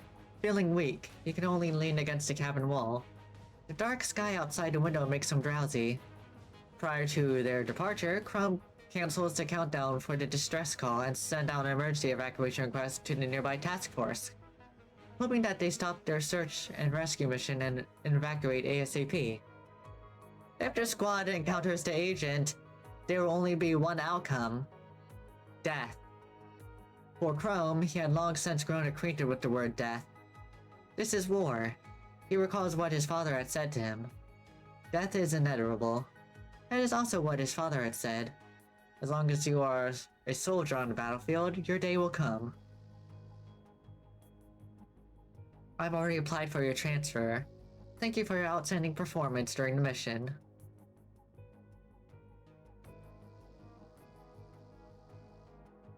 A few old memories fill Chrome's mind. Before that, he had experienced a catastrophic failure, but that gave Chrome a new life. What about this time? Even if it was the worst case scenario, at least I protected everyone. With this feeling, Chrome recalls the thought that had flashed through his mind right before his final encounter with Walnut. If it wasn't the worst case scenario, if only he could hold on to an ounce of hope. If he is able to transfer into his new frame early due to the damage sustained in battle, since Gurlina has been the only one restrained to corruption, he'll be able to temporarily free the competent to stabilize the corruption and other issues caused by mind deviation. Working alongside Gurlina, Chrome will have a better chance at destroying that secret base then. Langston, you know what to do as my son, don't you? Gather everything that is of use, put them together, then create a perfect me. That's who he was before he was forced into a robot body. I'm going to achieve this goal on my own way, Dad. But this goal, no matter how sought after it is, it cannot be his final destination. Looks like I'm going to spend a month in the Star of Life while they repair my frame. Considering all of this surveillance lately, perhaps spending a month in the Star of Life recovering will be more suitable for the opposition plans. During his meeting with Gurlina, even though he did not reveal anything to the opposition, he did give them a new target. Even still, Chrome has no regrets. He has to make sure of the Commandant's willingness before he saves the next life. After his meeting with Gurlina, the Commandant's willingness was without a doubt. Whether he has to become the rat to free Gurlina or acquire the Commandant's assistance, he must stay alive. He has to achieve his goal his own way. I can't let them stop me. He has to take action, even under the circumstances. I can't get a hold of the Star of Life. I wanted to see if they're still taking patients. Is there a comms link down? Is there a single jammer nearby? Chrome wants to ask Wanshi, but there's corruption and wounds make him unable to speak. I think someone planted something next to the engine. I didn't really look at it too closely before the takeoff because we were in such a hurry. It's not safe to check during flight either. Call them when we get back to base. They all nod. Silence falls over them among the rumbling of the transport craft. Chrome wants to share his suspicions with everyone, but even his vision begins to fade. He does not know what might happen if he passes out here. Wanshi has not specified. But by the looks of his face, it definitely would not be good. I must stay awake and leave a clue. Chrome struggles to gain control over his broken finger. A29. He writes this simple message on the palm of his hand with the vital fluids exchanging from his fingertips. Column A. Number 29. This is the address for Asimov in his terminal's directory. Most of the time, Asimov is in his workshop, where he cannot be reached. Only this address is able to reach him regarding the top-secret research. In addition, only those involved in the top-secret projects know this address. If they are willing to use heavy-handed means to interfere with his plans, such as the signal jammers, he has no other choice but to write this glimmer of hope on his hand. If his assumption is correct, Wanshi and Kamui will understand this clue as they check each invalid comlink. After all, they are sure to connect the dots while looking at the directory itself. In order to make the numbers more apparent, Chrome once again struggles to gain control over his fingertips. Pain. Deep, agonizing pain. Prior to the mission, Chrome had not used pain to stay consciousness for quite some time. Somehow, this gives Chrome a season of bitter nostalgia. Steadily arriving at the predetermined landing zone, Babylonia is already shrouded in artificial night. For Chrome, the imagery moon hangs outside the window has accompanied him for countless nights at FOS College. Countless days, work, repeat. Train, repeat. Struggle, repeat. All to keep Langston Smith on top. But now, there was no need for such a cold, relentless pursuit of perfection. Becoming a Smith was no longer his sole pursuit. Perhaps it is the sense of familiarity that gives him a little peace of mind, or perhaps that he has already reached the limit. Chrome's memories once again begin to sink into itself. We made it! Leave the transport ship so we can finally contact the Star of Life. Roger, I'll get the captain off the ship. His condition is getting worse. Carry him and keep him steady. Thanks, sorry for the trouble. Chrome wants to say that, but he cannot spit out a single word. Wait. Kamui, there's something written on the captain's hand. A29? That wasn't there before boarding the plane. Did he want to tell us this but couldn't? It seems that his vocalizer has been destroyed. Go to Star Life before looking into this. Once she grabs Chrome's hand and wipes it clean. Let's go. Reliable comrades, reliable friends, a real sense of security.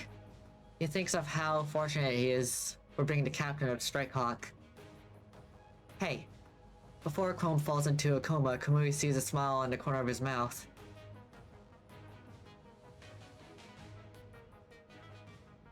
Although it is now early morning, according to human convention, there are still several personnel on the landing platform performing maintenance on transport crafts. They are somewhat surprised to see the safety hatch open halfway as a blonde figure rushes out from within. The young man, who personnel could always tell he was laughing even by looking at the back of his head, is now in a state of panic. Hey, it's Air Medic! Military personnel returning from Earth. Turn left and proceed through the sterilization tunnel. Then you can take the regional shuttle to the ER at the Star of Life. The staff member standing behind the right partition simply recites the regulations apathetically. Hearing this formulaic response, Kamui remains quiet. Instead, he rushes in the direction of the sterilization tunnel with Chrome lying unconscious in his arms. After seeing them disappear, the workers behind that partition get together and begin to gossip. That guy, he was carrying... That was one of the Smiths, wasn't it? What the hell was their mission? I wouldn't be this surprised even if it was a Grey Ravens Commandant came back in this condition one day. And their Commandant is a human, but him? I want to see the look on Smith's face. Passing the evacuation corridor, Kamui runs into the sterilization tunnel with Chrome in his arms. Kamui and Wanshi follow in close pursuit. Let's go our separate ways here. I won't be of any use to him. Hearing this, Wanshi wants to say nothing to Kamui, but he keeps quiet. I'll let you know when everything is under control. Don't worry. The small central purification filter rumbles in the background. Kamui looks at Kamui and Chrome in his arms. Standing among the sterilization spray, silence hangs over the group. No one knows what to say at a time like this. A prompt signals that the sterilization is complete. Kamui nods and waves goodbye. After watching Kamui leave, Wanshi and Kamui carry Chrome to the regional shuttle. Upon returning to this familiar yet disturbing place, Star of Life seems to be more chaotic than what Wanshi remembers. Due to large-scale battle in the city of 075, the Star of Life, which had a reputation for being busy, is now a hellscape of blood and vital fluid. Before the battle even began, the staff anticipated a large number of casualties. But even if they tried their best, they still cannot cope with the spreading disaster. After the Longnius arsenal destroyed most of the Red Tide, there were still mass casualties in the ruins of City 075. They cleaned up a large number of hetero creatures, transport supplies, recovered samples, and collected data. Oh, I'm losing my words here.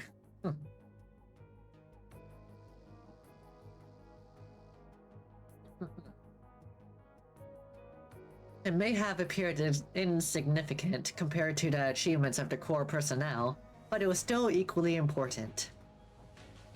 Wanshi takes Kamui through the ER lobby via a familiar shortcut and places Chrome on a temporary maintenance table. We need... Apologies, the maintenance room is already at max capacity. Before he can even finish speaking, the staff hastily refused him and runs over to a room where he's being called for assistance.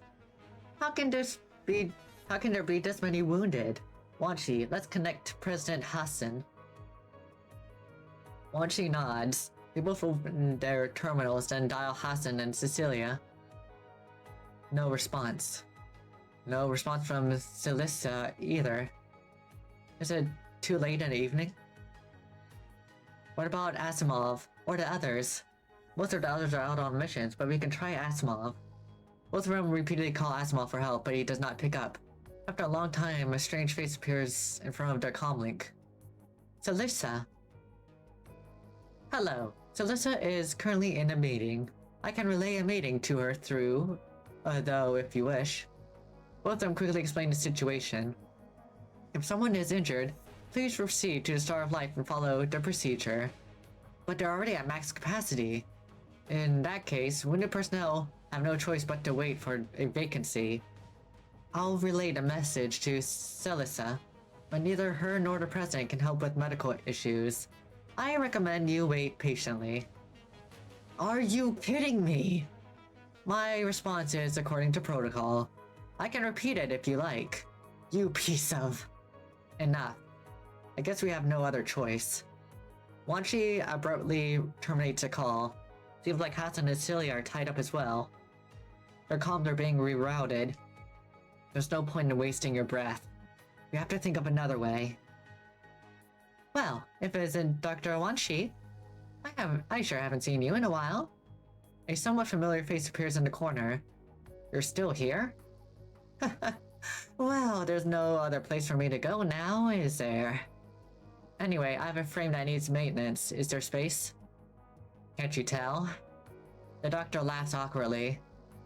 He doesn't have to be in a maintenance room, he just needs a matching acting module and vital fluids dialysis. Are you going to operate? She hurries to the temporary maintenance table and checks the stock for Chrome's model. All that's left is a hand module, but you can't replace it without a maintenance room. After all, it's not as simple as just replacing the hand. Do you check the reserves? The Star of Life used to also keep emergency supplies on hand. This is all we have. We're already running on fumes here, but I can pull some strings and get you a vital fluid filter, seeing as this is an emergency. She turns to Wanshi and says with a heavy heart, or you can think of another way, Dr. Wanshi. I'll take the filter for now. She nods, squeezing her way through the crowded corridor. She quickly returns with a vital fluid filter. Together, she and Wanshi hook up Chrome to the machine. I recommend you get him out of here as soon as possible. She quietly whispers to Wanshi as they hook up the machine. Why? He won't get help, if you know what I mean. If you ask why, all I can say is that the hospital is running out of supplies. I'll be in trouble if I say anything more. She clears her throat after hooking up the machine. I've got work to do. If you think of another way, just leave the filter here. I'll come get it later. Thank you. She nods, then disappears behind a corner marked Star of Life. Is this the only way? We need to replace his dying parts now so that he has a chance to survive and recover. But there aren't any available maintenance rooms or suitable parts. What about somewhere else, like A29? I thought about that too, but what the hell does it mean? In puzzle games, this sort of code normally represents a password, a location, or a particular spot in a large set of data. The captain could have left us a clue about something none of us knows about, like a lock. The closest building related to 829 is a shop. Then that only leaves one possibility. The directory? Before they have arrived in this conclusion, they have been poring over the directory looking for people to call for help. Seems so obvious now. After the two reach a consensus, they quickly take out Chrome's terminal. Column A, number 29. Hey, 28 and 29 are both Asimov. Let's give it a try. Once he presses the numbers in the directory. However, no one answers their last glimmer of hope. As the dial tone continues to ring, a rare bead of sweat appears on Wachi's forehead. Oh, a bead of sweat, not bread of sweat. If I can get replacement parts for his frame, I can try to replace them here. Want to contact the captain's father? He rarely talks about his family, but I've heard others mention him. It's rare to see Kamui this serious. Wanchi looks up for a moment. I've heard some rumors, but did you see the situation just now? They're obviously taking the captain's father into account. I think we should keep trying to reach Asimov. Once he presses the name in the directory once more, twice, 3 times, 4 times, 5 times. Suddenly, there is a prompt to connect with them from the other end. Asimov! Ah! There is nothing in front of the communications monitor except a young scream. Sorry, I shouldn't have connected Mr. Asimov's comlink without his permission, but it kept ringing. Who's there?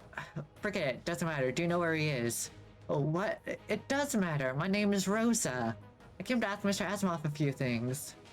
Judging from her childish voice and being able to reach the camera, the girl had to be 6 or 7 years old at most. He's not here. I think he's hiding so he can continue his research. We got an emergency. Where is he exactly? An emergency? Go to zone B3 of the science console. That's where he goes, so no one bothers him.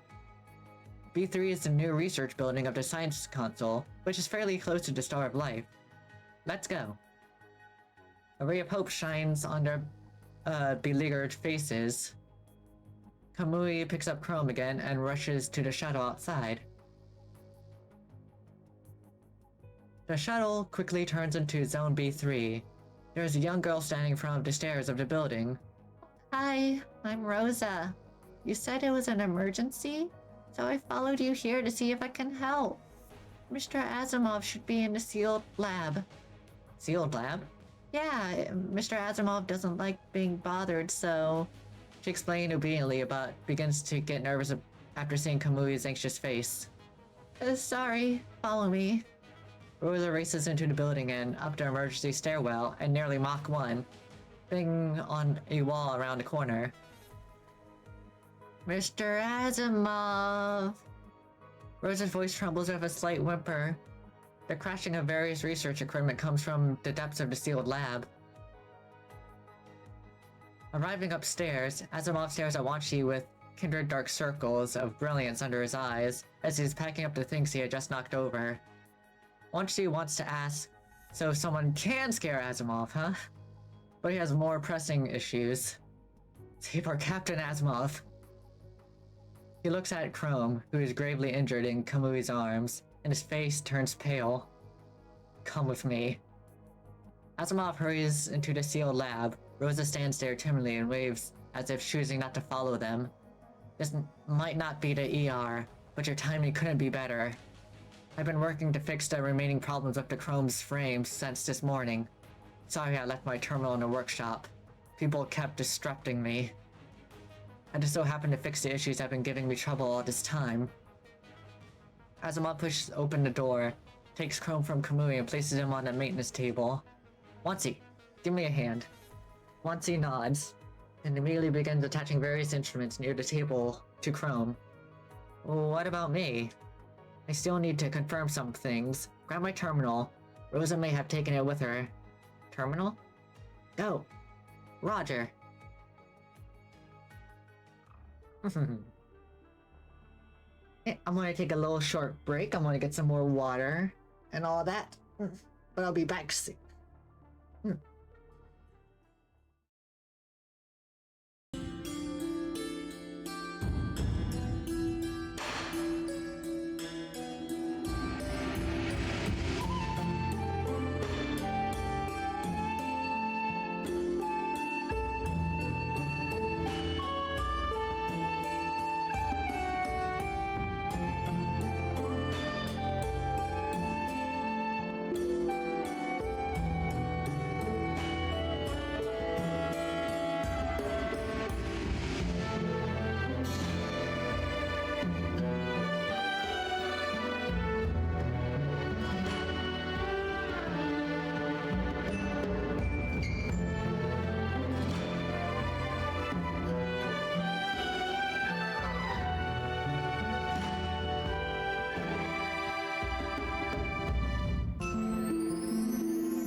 I'm back. I have returned. Thank you for your patience. Let's continue on. Project Winter. Forever settle this, we need a talented commandant to help us build a future for humans. In the glare of white light, Chrome opens his eyes. The scene and sounds before him are like a false curtain of light at night. It's a chaotic and difficult to distinguish. A familiar figure standing to the side, silently watching him on a maintenance table. Dad? In his discombobulated memory, Chrome subconsciously utters a name. As he comes to his senses, he realizes what he had said. Mr. Smith. I've already received a report from your comrades. But we need to report it to our supervisors.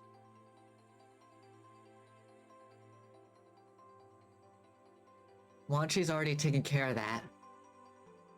Hassan was really bent out of shape over the news about Volgengut. Good job, everyone. A new agent is troubling news. Enough. Let's discuss the mission later. Give me a minute with Chrome. I need to speak with him privately. Huh? Kamui is reluctant to leave, but Wanchi manages to push him out of the sealed lab. Before you do, I need to sync the current research progress. Once you leave, I'll add an inhibitor to Chrome's frame. Asma points to the new frame's neck. Don't worry about where it's located, that's the most effective spot. It may not be an invert device, but don't remove it all willy-nilly. It can help you stabilize your mind and reduce the probability of deviation and corruption. Even if you encounter high-intensity interference, it will prevent you from losing control when your mind becomes corrupted from the memory deviation or other symptoms. Glory is now capable of handling daily operations. In the future, you can link with your comrades just as before. You just need to know one thing. The risk has decreased significantly, but that doesn't mean it's as safe as Arclight. How low is the possibility? For daily activities around Babylonia, the risk is infinitesimal. However, if your mind deviates after being damaged or hacked by the enemy in battle, you will be more susceptible to corruption. If your corruption reaches a critical level, you need a commandant that can resist those symptoms in order to stabilize your mind. Understood. But there doesn't seem to be any commandants that can resist memory corruption. Do you really understand? Seems to be correct. This serious injury still isn't enough for you to recognize the limitations of constructs. As I said, if you can adapt to a specialized frame without any injury, then I will accept your choice. But by the looks of it, you seem to be willing to pay an even greater price. I once said that the Commandant was indeed a useful thing, but now that's changed. Do you remember our chess match?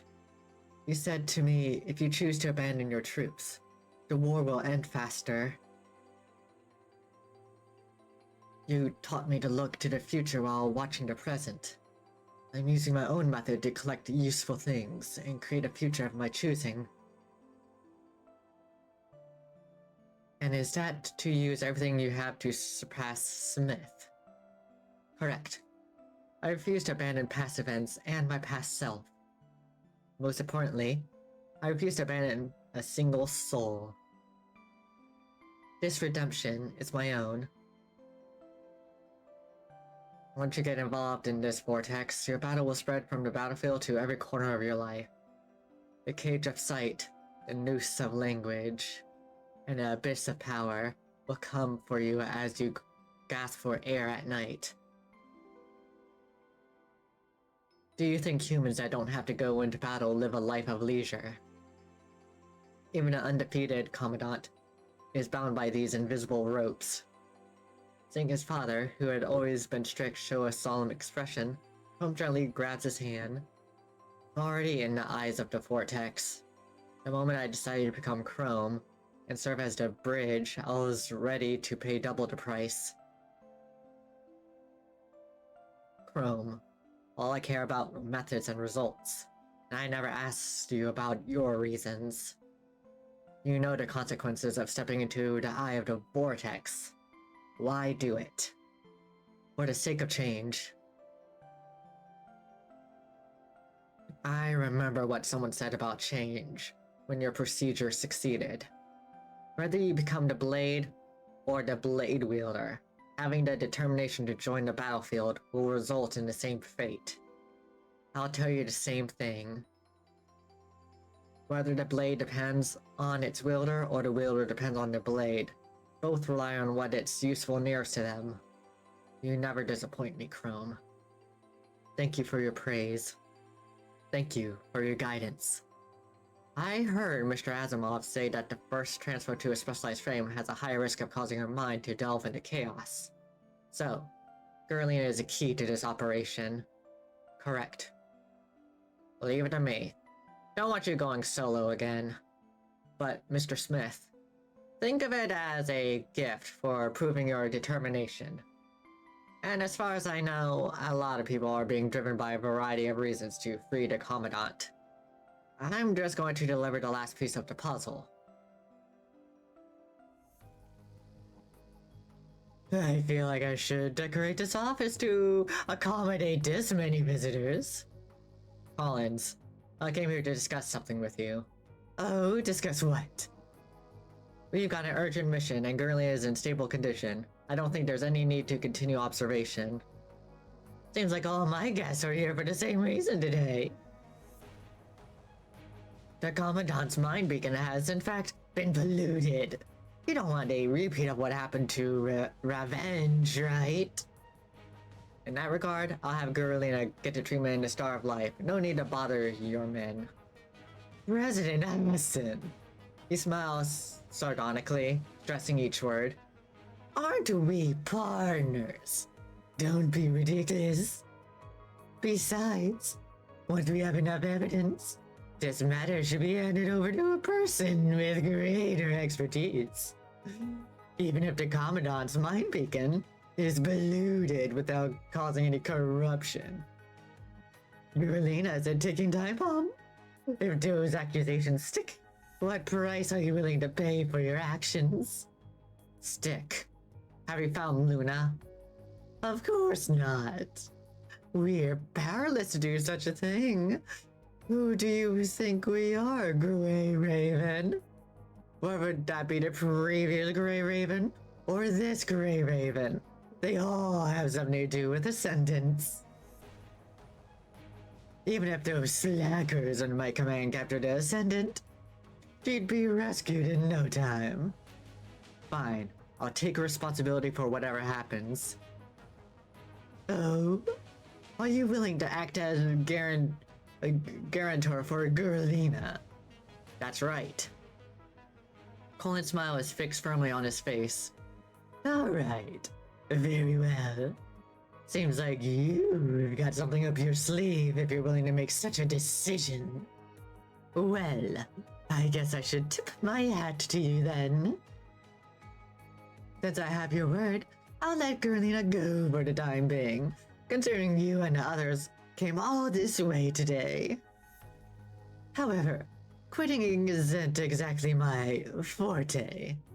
If we can finally close a book on this matter, I'll welcome the talented Commandant to help us create a future with humans. After more than 2 days in this blinding light, right as your cognition begins to blur, the doors open once again. You're free to go, Gurlina. I'm free. Free. I can't say for sure. Anyhow, you're free to go for the time being. I'm free. seeing your struggle from exhaustion, Salisa escorts you to the regional shuttle en route to Zone B3 of the Science Console. Hassan is sitting in the cabin as if waiting for you. Huh, you made it, Girlina. I've got good news and bad news. Which one do you want to hear first? Give me the good news. The good news is you no longer need to have confined treatment. The bad news is you're still under observation. They'll be watching your every move from here on out. The main reason you were let go is because you're needed for a mission only you can perform. Hassan and Celissa quickly fill you in on the recent events. Rome is injured? Correct. We're short-staffed and new issues keep popping up. I was able to get you out because I also want you to help Chrome maintain mind stability until the frame transfer is complete. According to Strikehawk can tell, the new agent is incredibly dangerous. We should avoid engaging him though, since we're still recovering from the last large-scale battle. The Red Tide also possesses an issue based on Wan Chi's report. The Red Tide in the underground waterway has been diluted, but it's still of considerable size. We've confirmed that the core fragment has been destroyed. Whether there is some other force controlling it or just some residual liquid incapable of expanding, it still needs to be destroyed. We wasted enough time already. If we wait any longer, then that just means more trouble down the line. We still need to deploy bit domain nodes. No, I've spoken with Asimov, and we've determined that a tactical unit will be more effective at conducting a precision strike underground. The structure's interior isn't particularly large, and the amount of red tide doesn't justify the use of Longinus arsenal. More importantly, we can't play a numbers game with bit domain nodes against such a dangerous enemy. Strikehawk is familiar with the area, but Chrome's new frame is still being field tested in active combat. The mission poses too great of a risk without your help, Commandant. Understood. Considering you may encounter the agent again, I suggest you take a member of Grey Raven with you. Cover your tracks and avoid direct confrontation with the enemy. Only one person? According to Kamui and Wan Chi's intel, the area is quiet and narrow. Additional members will only be disadvantaged. You and Strikehawk will also be accompanied by a complete independent team during your mission. Don't worry about them. Just mind your own area. One more thing. 21 contracts were assembled as part of an auxiliary team to investigate the surrounding area. However, their transport craft was destroyed, and they sought refuge in the underground city. Rescue them if you still got enough strength in you. Understood. If there are no further questions, I'll have Talissa inform Lucia to wait by the transport craft. What about Lee? Based on team composition and compatibility, Lucia is the most suitable candidate. Hassan and Celissa fall silent. After a 10-minute drive, the three of you arrive at Asimov's sealed lab. Entering the sealed lab, Chrome is lying quietly on the maintenance table as if asleep. He's still conscious. I put his frame into sleep mode to prevent any further corruption and damage. However, I still need him to confirm a few things, so I kept the voice and audio modules operational on his Arclight frame. I can give you 10 minutes if there's anything you need to say. His condition? My mind is stable. It shouldn't cause you any trouble. Glad you're alright. Chrome nods slightly. His injuries had already pushed his frame past his limits. All I can do now is relay those machines to maintain consciousness. Sorry for dragging you on a mission right as you leave that prison. No need to apologize. You fulfilled your promise. But hearing the news about the specialized frame from Hassan, a sense of uneasiness filled your mind. Even with Asimov's breakthrough, Glory is still far from stable. As if affected by a memory replay, Lucia's blank gaze after transferring frames flashed before your eyes. There's still a lot we don't know about the frame. Are you sure you want to change your frame now? That's why I have you. And one day when I'm not there, if we're on different missions, you run the risk of mind deviation. Then allow me to come find you. Chrome's voice remains soft, but has a tone of unquestionable firmness.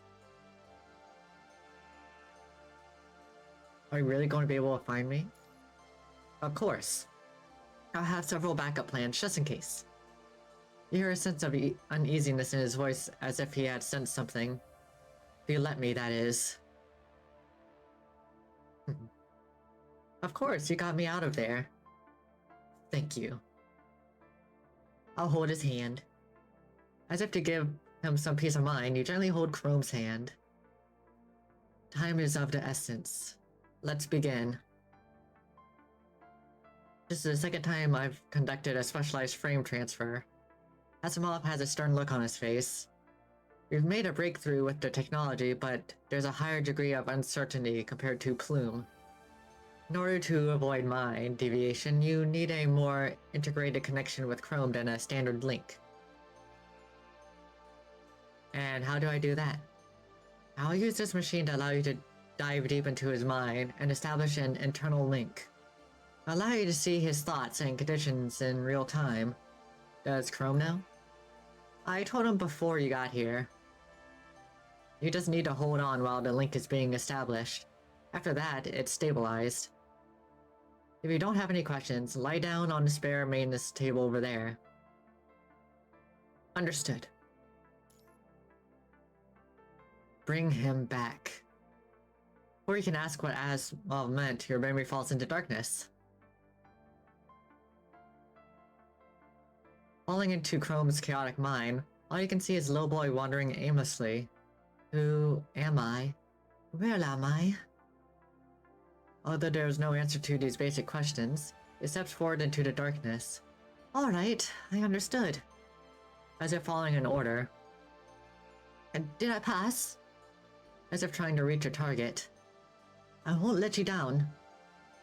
As if stuck in a cage. Gather everything that is of use. Put them together, and create a perfect me. As if scavenging through despair. Useless. Like, be grateful, or else. He's an idealist. Assembly, past. With each step, countless dreamy voices echo in the dark void. Although you cannot fully comprehend what they are talking about, you can sense the malice just from the fragments you heard. Become a smith. Become a smith. As he walks through these unpleasant noises, his footsteps begin to falter more and more. I can become... His image begins to blur. But who am I? The void begins to shake violently. If he continues, he will gradually lose his self-awareness. But in this state, he came and noticed the mind beacon above. Who am I? The boy's voice is trembling in the steady stream of noise. I'm... Chrome. Chrome? This is your future name. Future name? You will become Chrome. Become the man you want to be. Everything in the future is Chrome. Like finding a glimmer of hope in the tenebrous death of Malice, he begins to look around the source of his voice. Walk towards the mind beacon. Mind beacon? He inspects his surroundings, but there is no mind beacon to be found. Look up, Chrome. Oh! It's up there. The boy holds out his hand as if to chase the distant star. With a bitter smile, he leaps. Thank you. The dark void begins to materialize into a magnificent hall. Hello, Commandant. If you're here, that means the frame transfer isn't over yet. Illusions of flowers and food surround him, but no one is present. You seem to be lucid. Sorry, I don't know what just happened, but I'm sorry for being such a burden. Even though this place is... Forget it, it's nothing. Our eternal link is stable. I won't experience any memory deviation now. It's nothing. But you still need to wait a bit longer. Why not chat to pass the time? Sure. Why did you want to help me? Because helping you is also a form of helping myself. You could have waited longer. But every second I wait, That one more second I fall behind. I need to achieve my goal. And what's that? Before I answer that, let me ask you something. Do you think there is a difference between humans and constructs? Not really, no.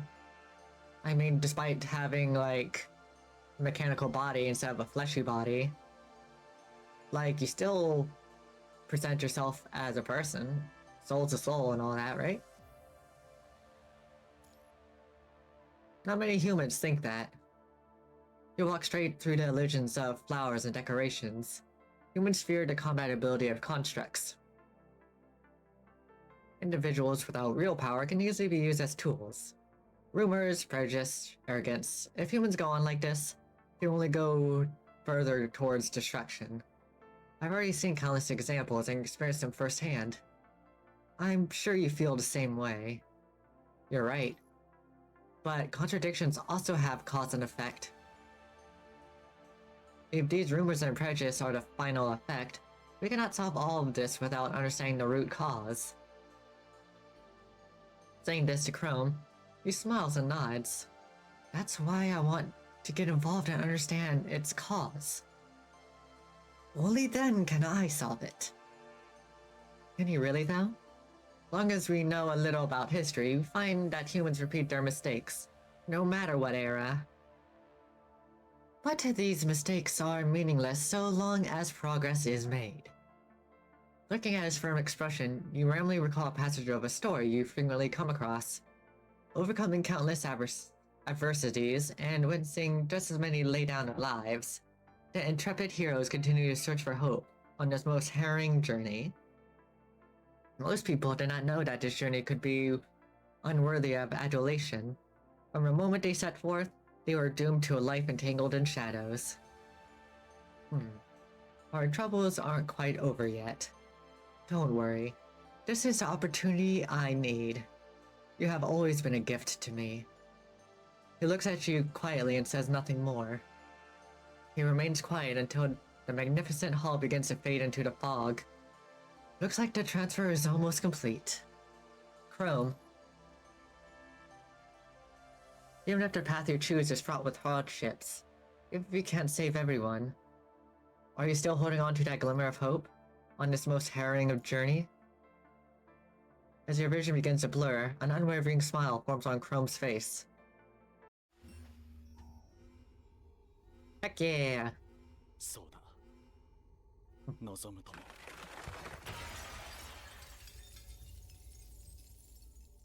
たとえどんな代価を払おうとも絶対に立ち止まりはしない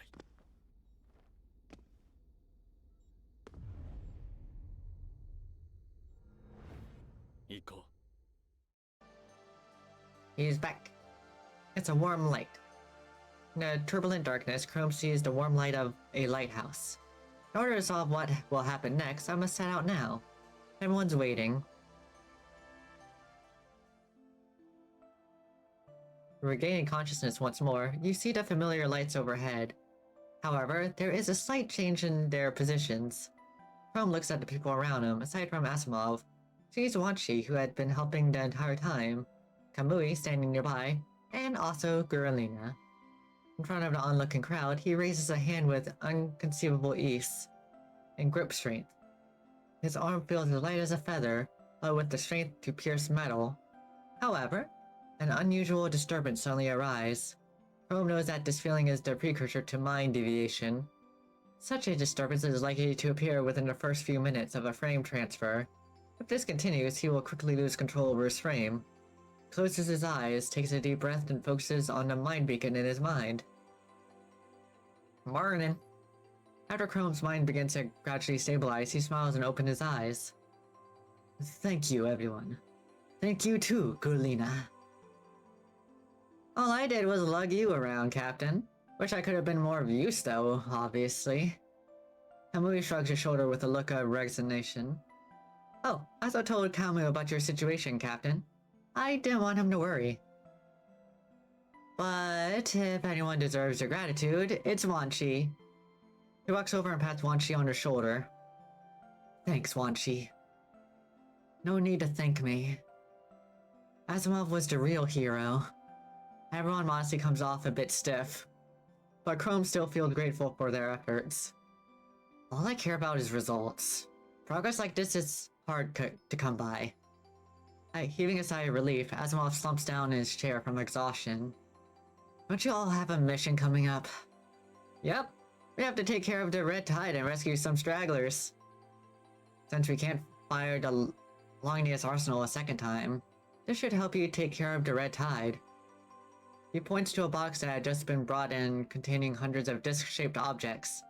This is a compact weapon developed based on the concept of a plasma arc furnace, called a polyfurnace. It's a niche application, prevents it from seeing much use out on the field. Niche application? It requires large amounts of energy in a sealed environment. This means the waterway is an ideal environment. As long as we find a suitable installation site, we can maximize the evaporation of the red tide below. Sounds like a plan. I made some modifications, but it still requires a sealed environment. Asimov furrows his eyebrow and reiterates. If it's installed in an area full of leaks, you'll have to figure out a way to patch them. Hearing this, the Strike Hawk trio is at a loss for words. Sounds like a pain when we try to evacuate. That's for you to figure out. I'm going somewhere secret where no one will bother me for the rest for a few hours. That being said, let me know if there's any issues with the frame. Can we get going now? Can we go call Lee and the others? Let's go, they're probably still waiting for me. Right on. Kamui runs out of the room with the cheery delight of a golden retriever. Yeah, my group's still probably locked in that room, huh? Congratulations. You've reached a milestone in your research on specialized frames. Looks like all your hard work is finally starting to pay off. Don't break out the champagne just yet. Even though Chrome has a specialized frame just like Lucia, we're still having issues with the same bottleneck. Oh? The reason why Plume can withstand simulation data from Ascendance is that it's already compatible with Alpha's data. The dangers and effects of substituting it into another frame don't meet our expectations. That's why Chrome's frame uses post-processed battle data sampled from Plume. In order to minimize the side effects, I based the underlying logic on humanoid hybrid frames to accommodate and restrict extraneous data. But this frame will still put an immense strain on Chrome's memory. I see. If we retain the data and bring it back, replicating an Ascent is still nothing more than a pipe dream. That being said, even if we were able to improve our ability to replicate a construct with Ascendant data, based on a humanoid hybrid architecture, that would be a huge leap for us. Hey, Plague Dr. Nagisa, how do you do? I am Gurlina Pumpkin, your angel idol honey slime. At your service, and it's good to see you, Nagisa. Feels like it's been a while. What were you up to? And I hope that you had a good stream. Always remember your after stream care and all that. But right now we're playing Punching Gray Raven.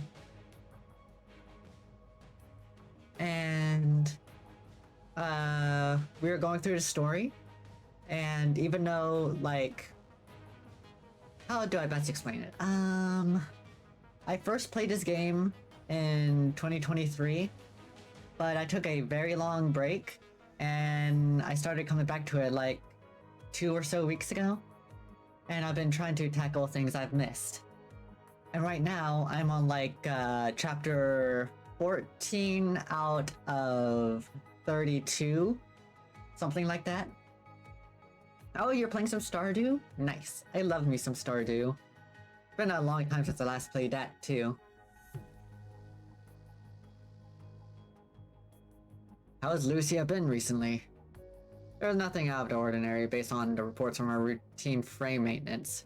Also, in Punching Gray Raven, I'll go over the sort of like the Cliff Notes version for you. There's a virus called Punishing came about a reactor exploding, and anything that's mechanical has been turning hostile and transforming into like aggressive machines. And these constructs are people that used to be human, but in one way or another have become robots. Whether they were picked up from a orphanage, off the street, blackmailing someone, having no other choice but to undergo the experiment to save a family member. Yeah, stuff like that. So this is a very dark story setting, but we do have good moments. Like we just saved a person, Chrome. For the sake of safety, it's better to add an insurance policy other than Guralina. Paired with emotion, technology, and knowledge are more reliable. If necessary, I can borrow some equipment left over from Project Winter. Don't think that caused enough trouble is. Also, because I already went through the first act, this is the beginning of the second act. Or so on. Like, it's, the timeline shows like different parts separated into brackets, so I feel like it's safe to say that it's like Act 2. But there is no denying it also brought a lot of benefits. Let's talk about these things in private. Asimov has been working around the clock.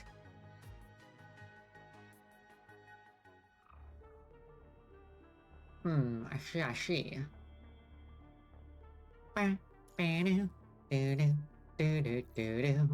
I'll take these though.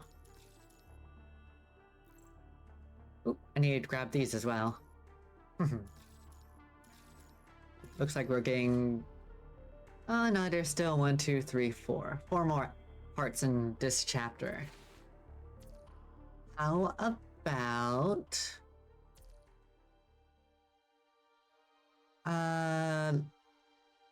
Yeah, let's look at the story, because like... Yeah, it looks like there is shows a bracket, then after that bracket it shows 14. But yeah, we have all this story to catch up. And I have a lot to, it gives me a lot of stream content, because I love doing visual novels, and this gives me a lot to do. And I actually did 39, the latest chapter, because I thought it was an event. Because it was right when I came back. So, yeah. But just seeing like the difference from here to there is pretty big. Like, the cinematics, like the story, combat and all that, took a big leap. So we're just going through like the early stuffs. But I have lots of people over the course of the time I used to be with. Your muscles are stiff. Do you need me to give you a massage with my robotic arms? Just grab all these, because I can. Don't really care about the files, though. I can always read them later if I wanted. They're usually just, like, random chatter.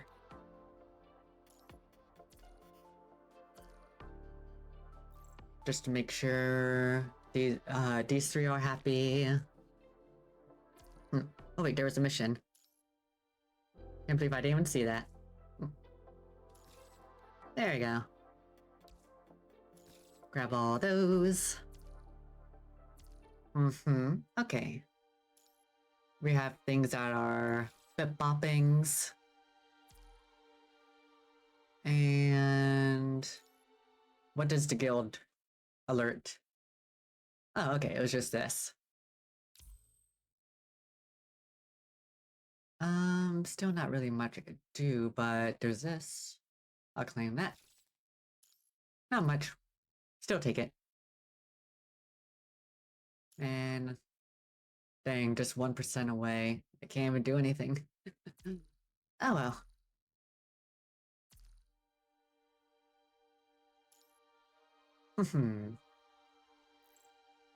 But we still have a lot of story to dig through, so...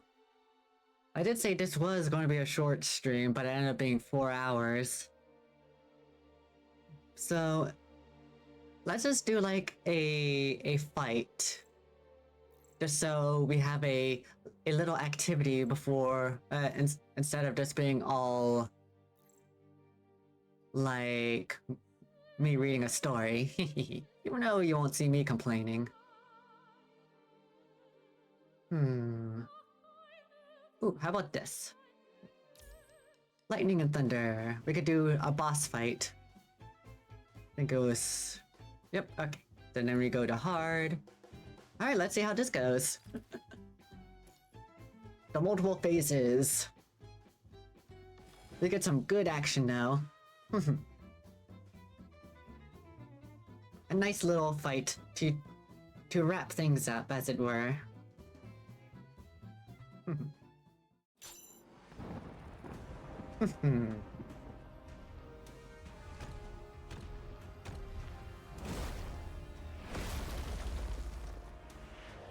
Let's go.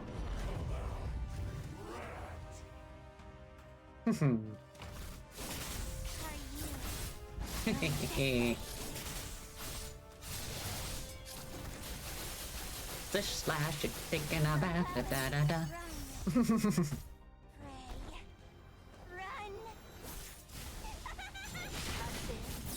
Your turn.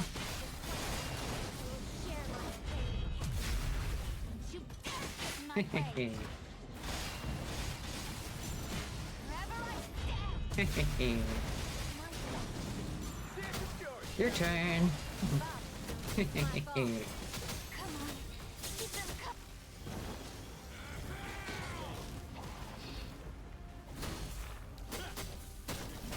Punchy, punchy, punchy, punchy.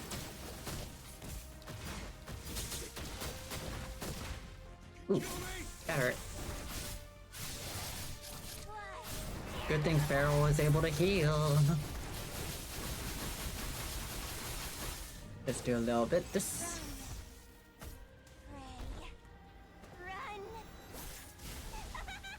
But you will have a second phase though, because this is hard mode. There we go.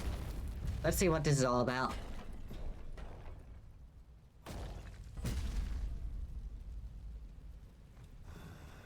How much more difficult are you going to become? Is your death day. Not my death day.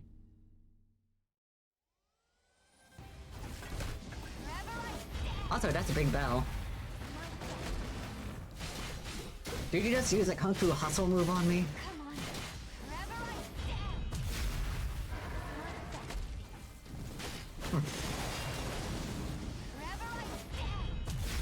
Can't believe you're screaming into a bell like that. Haha! Hehehe.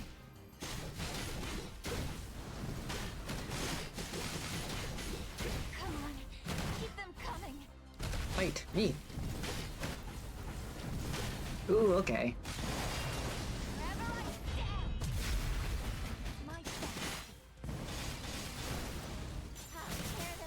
Alright, you're up.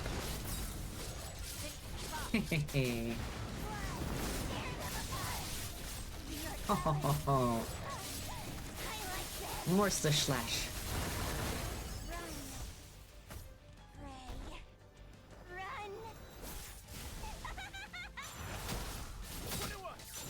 Mr. Punchy is here. Noctis got hands.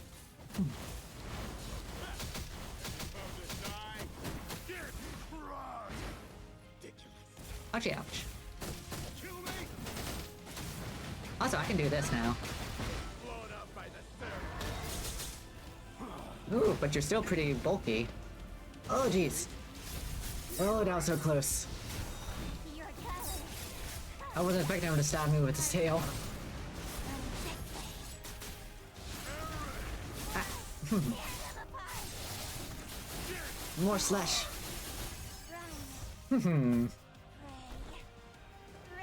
Slish slash. I probably should have went into you, huh? Oh well, it still worked.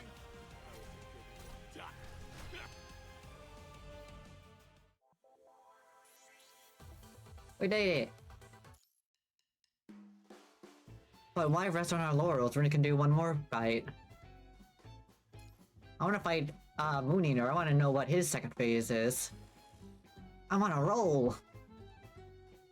But yeah, after this fight though, for sure. I'll be looking for someone to raid. Hello, Mr. Moon Eater, sir, thing.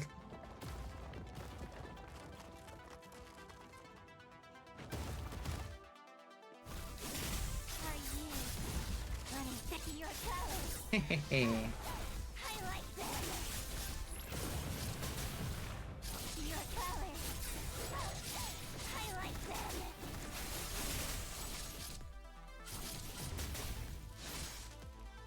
Not getting my combo scratches.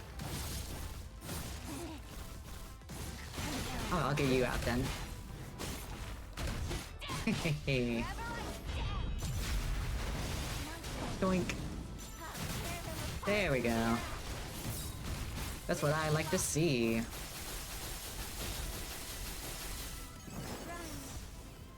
Hehehe. Your turn.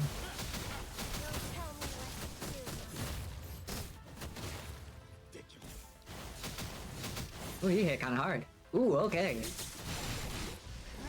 I gotta be careful about that.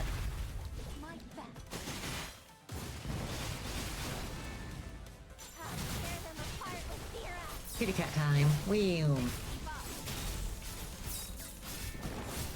Hehehe.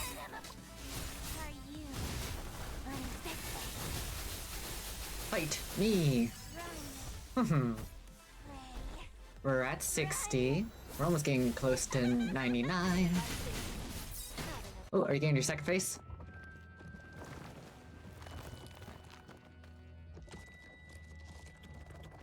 Wait, did I just eat?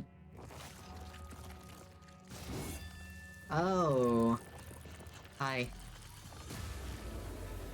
That's terrifying.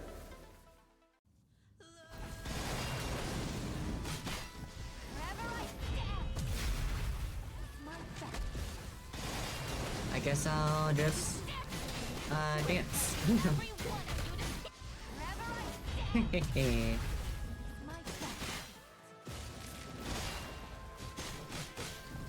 No. And then I do this. Noctis is still very much injured. Gotta be careful about that.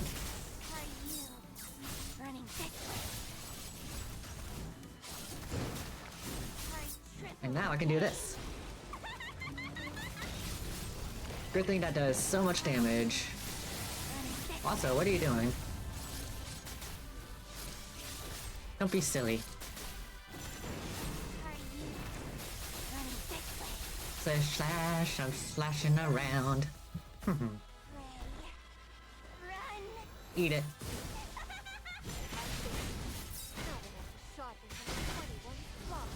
Do a little bit of this, then I do a little bit of that. Keep them coming. Rude. Oh wow, okay, she took a lot of damage.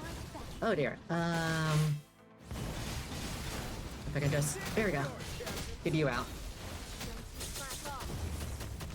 What it's worth.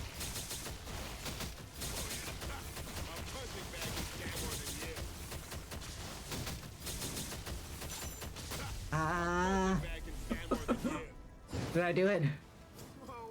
Heck yeah. Noctis is so strong. Look at that smile. He's like, yeah. Alright. I think I did all I wanted to do for today. But let's just do our point spendings real quick. So let's grab these. Grab some of those. A little bit of these. Okay. But yeah, I had a lot of fun tonight. But let us look for who to raid on the twitch.tvs. Because I should be getting ready for dinner here very soon. So, how about we raid into... Ooh, how about Brosaurus? Still playing Lunars. Looks like a party-esque game. Yeah. So let's go raid into Brosaurus. Hehe. Rower would greatly appreciate that, I feel. Oh, it's the Brosaurus. And yep, I spelled it right. Good. That said, here's our raid messages. And as for next week's schedule, I'll try to figure something out. But I know I definitely want to tackle do a Scarlet Hollow stream for the first part of Chapter 5 for like Friday or whatever's. And we'll see how that goes from there. But I'll probably still like stream something on like Tuesday, probably karaoke. We shall see. But remember to appreciate yourselves to the fullest. Remember to eat yummy food, staying hydrated, and give yourself plenty of love because you're worth that and more. Goodbye and good night. Bye.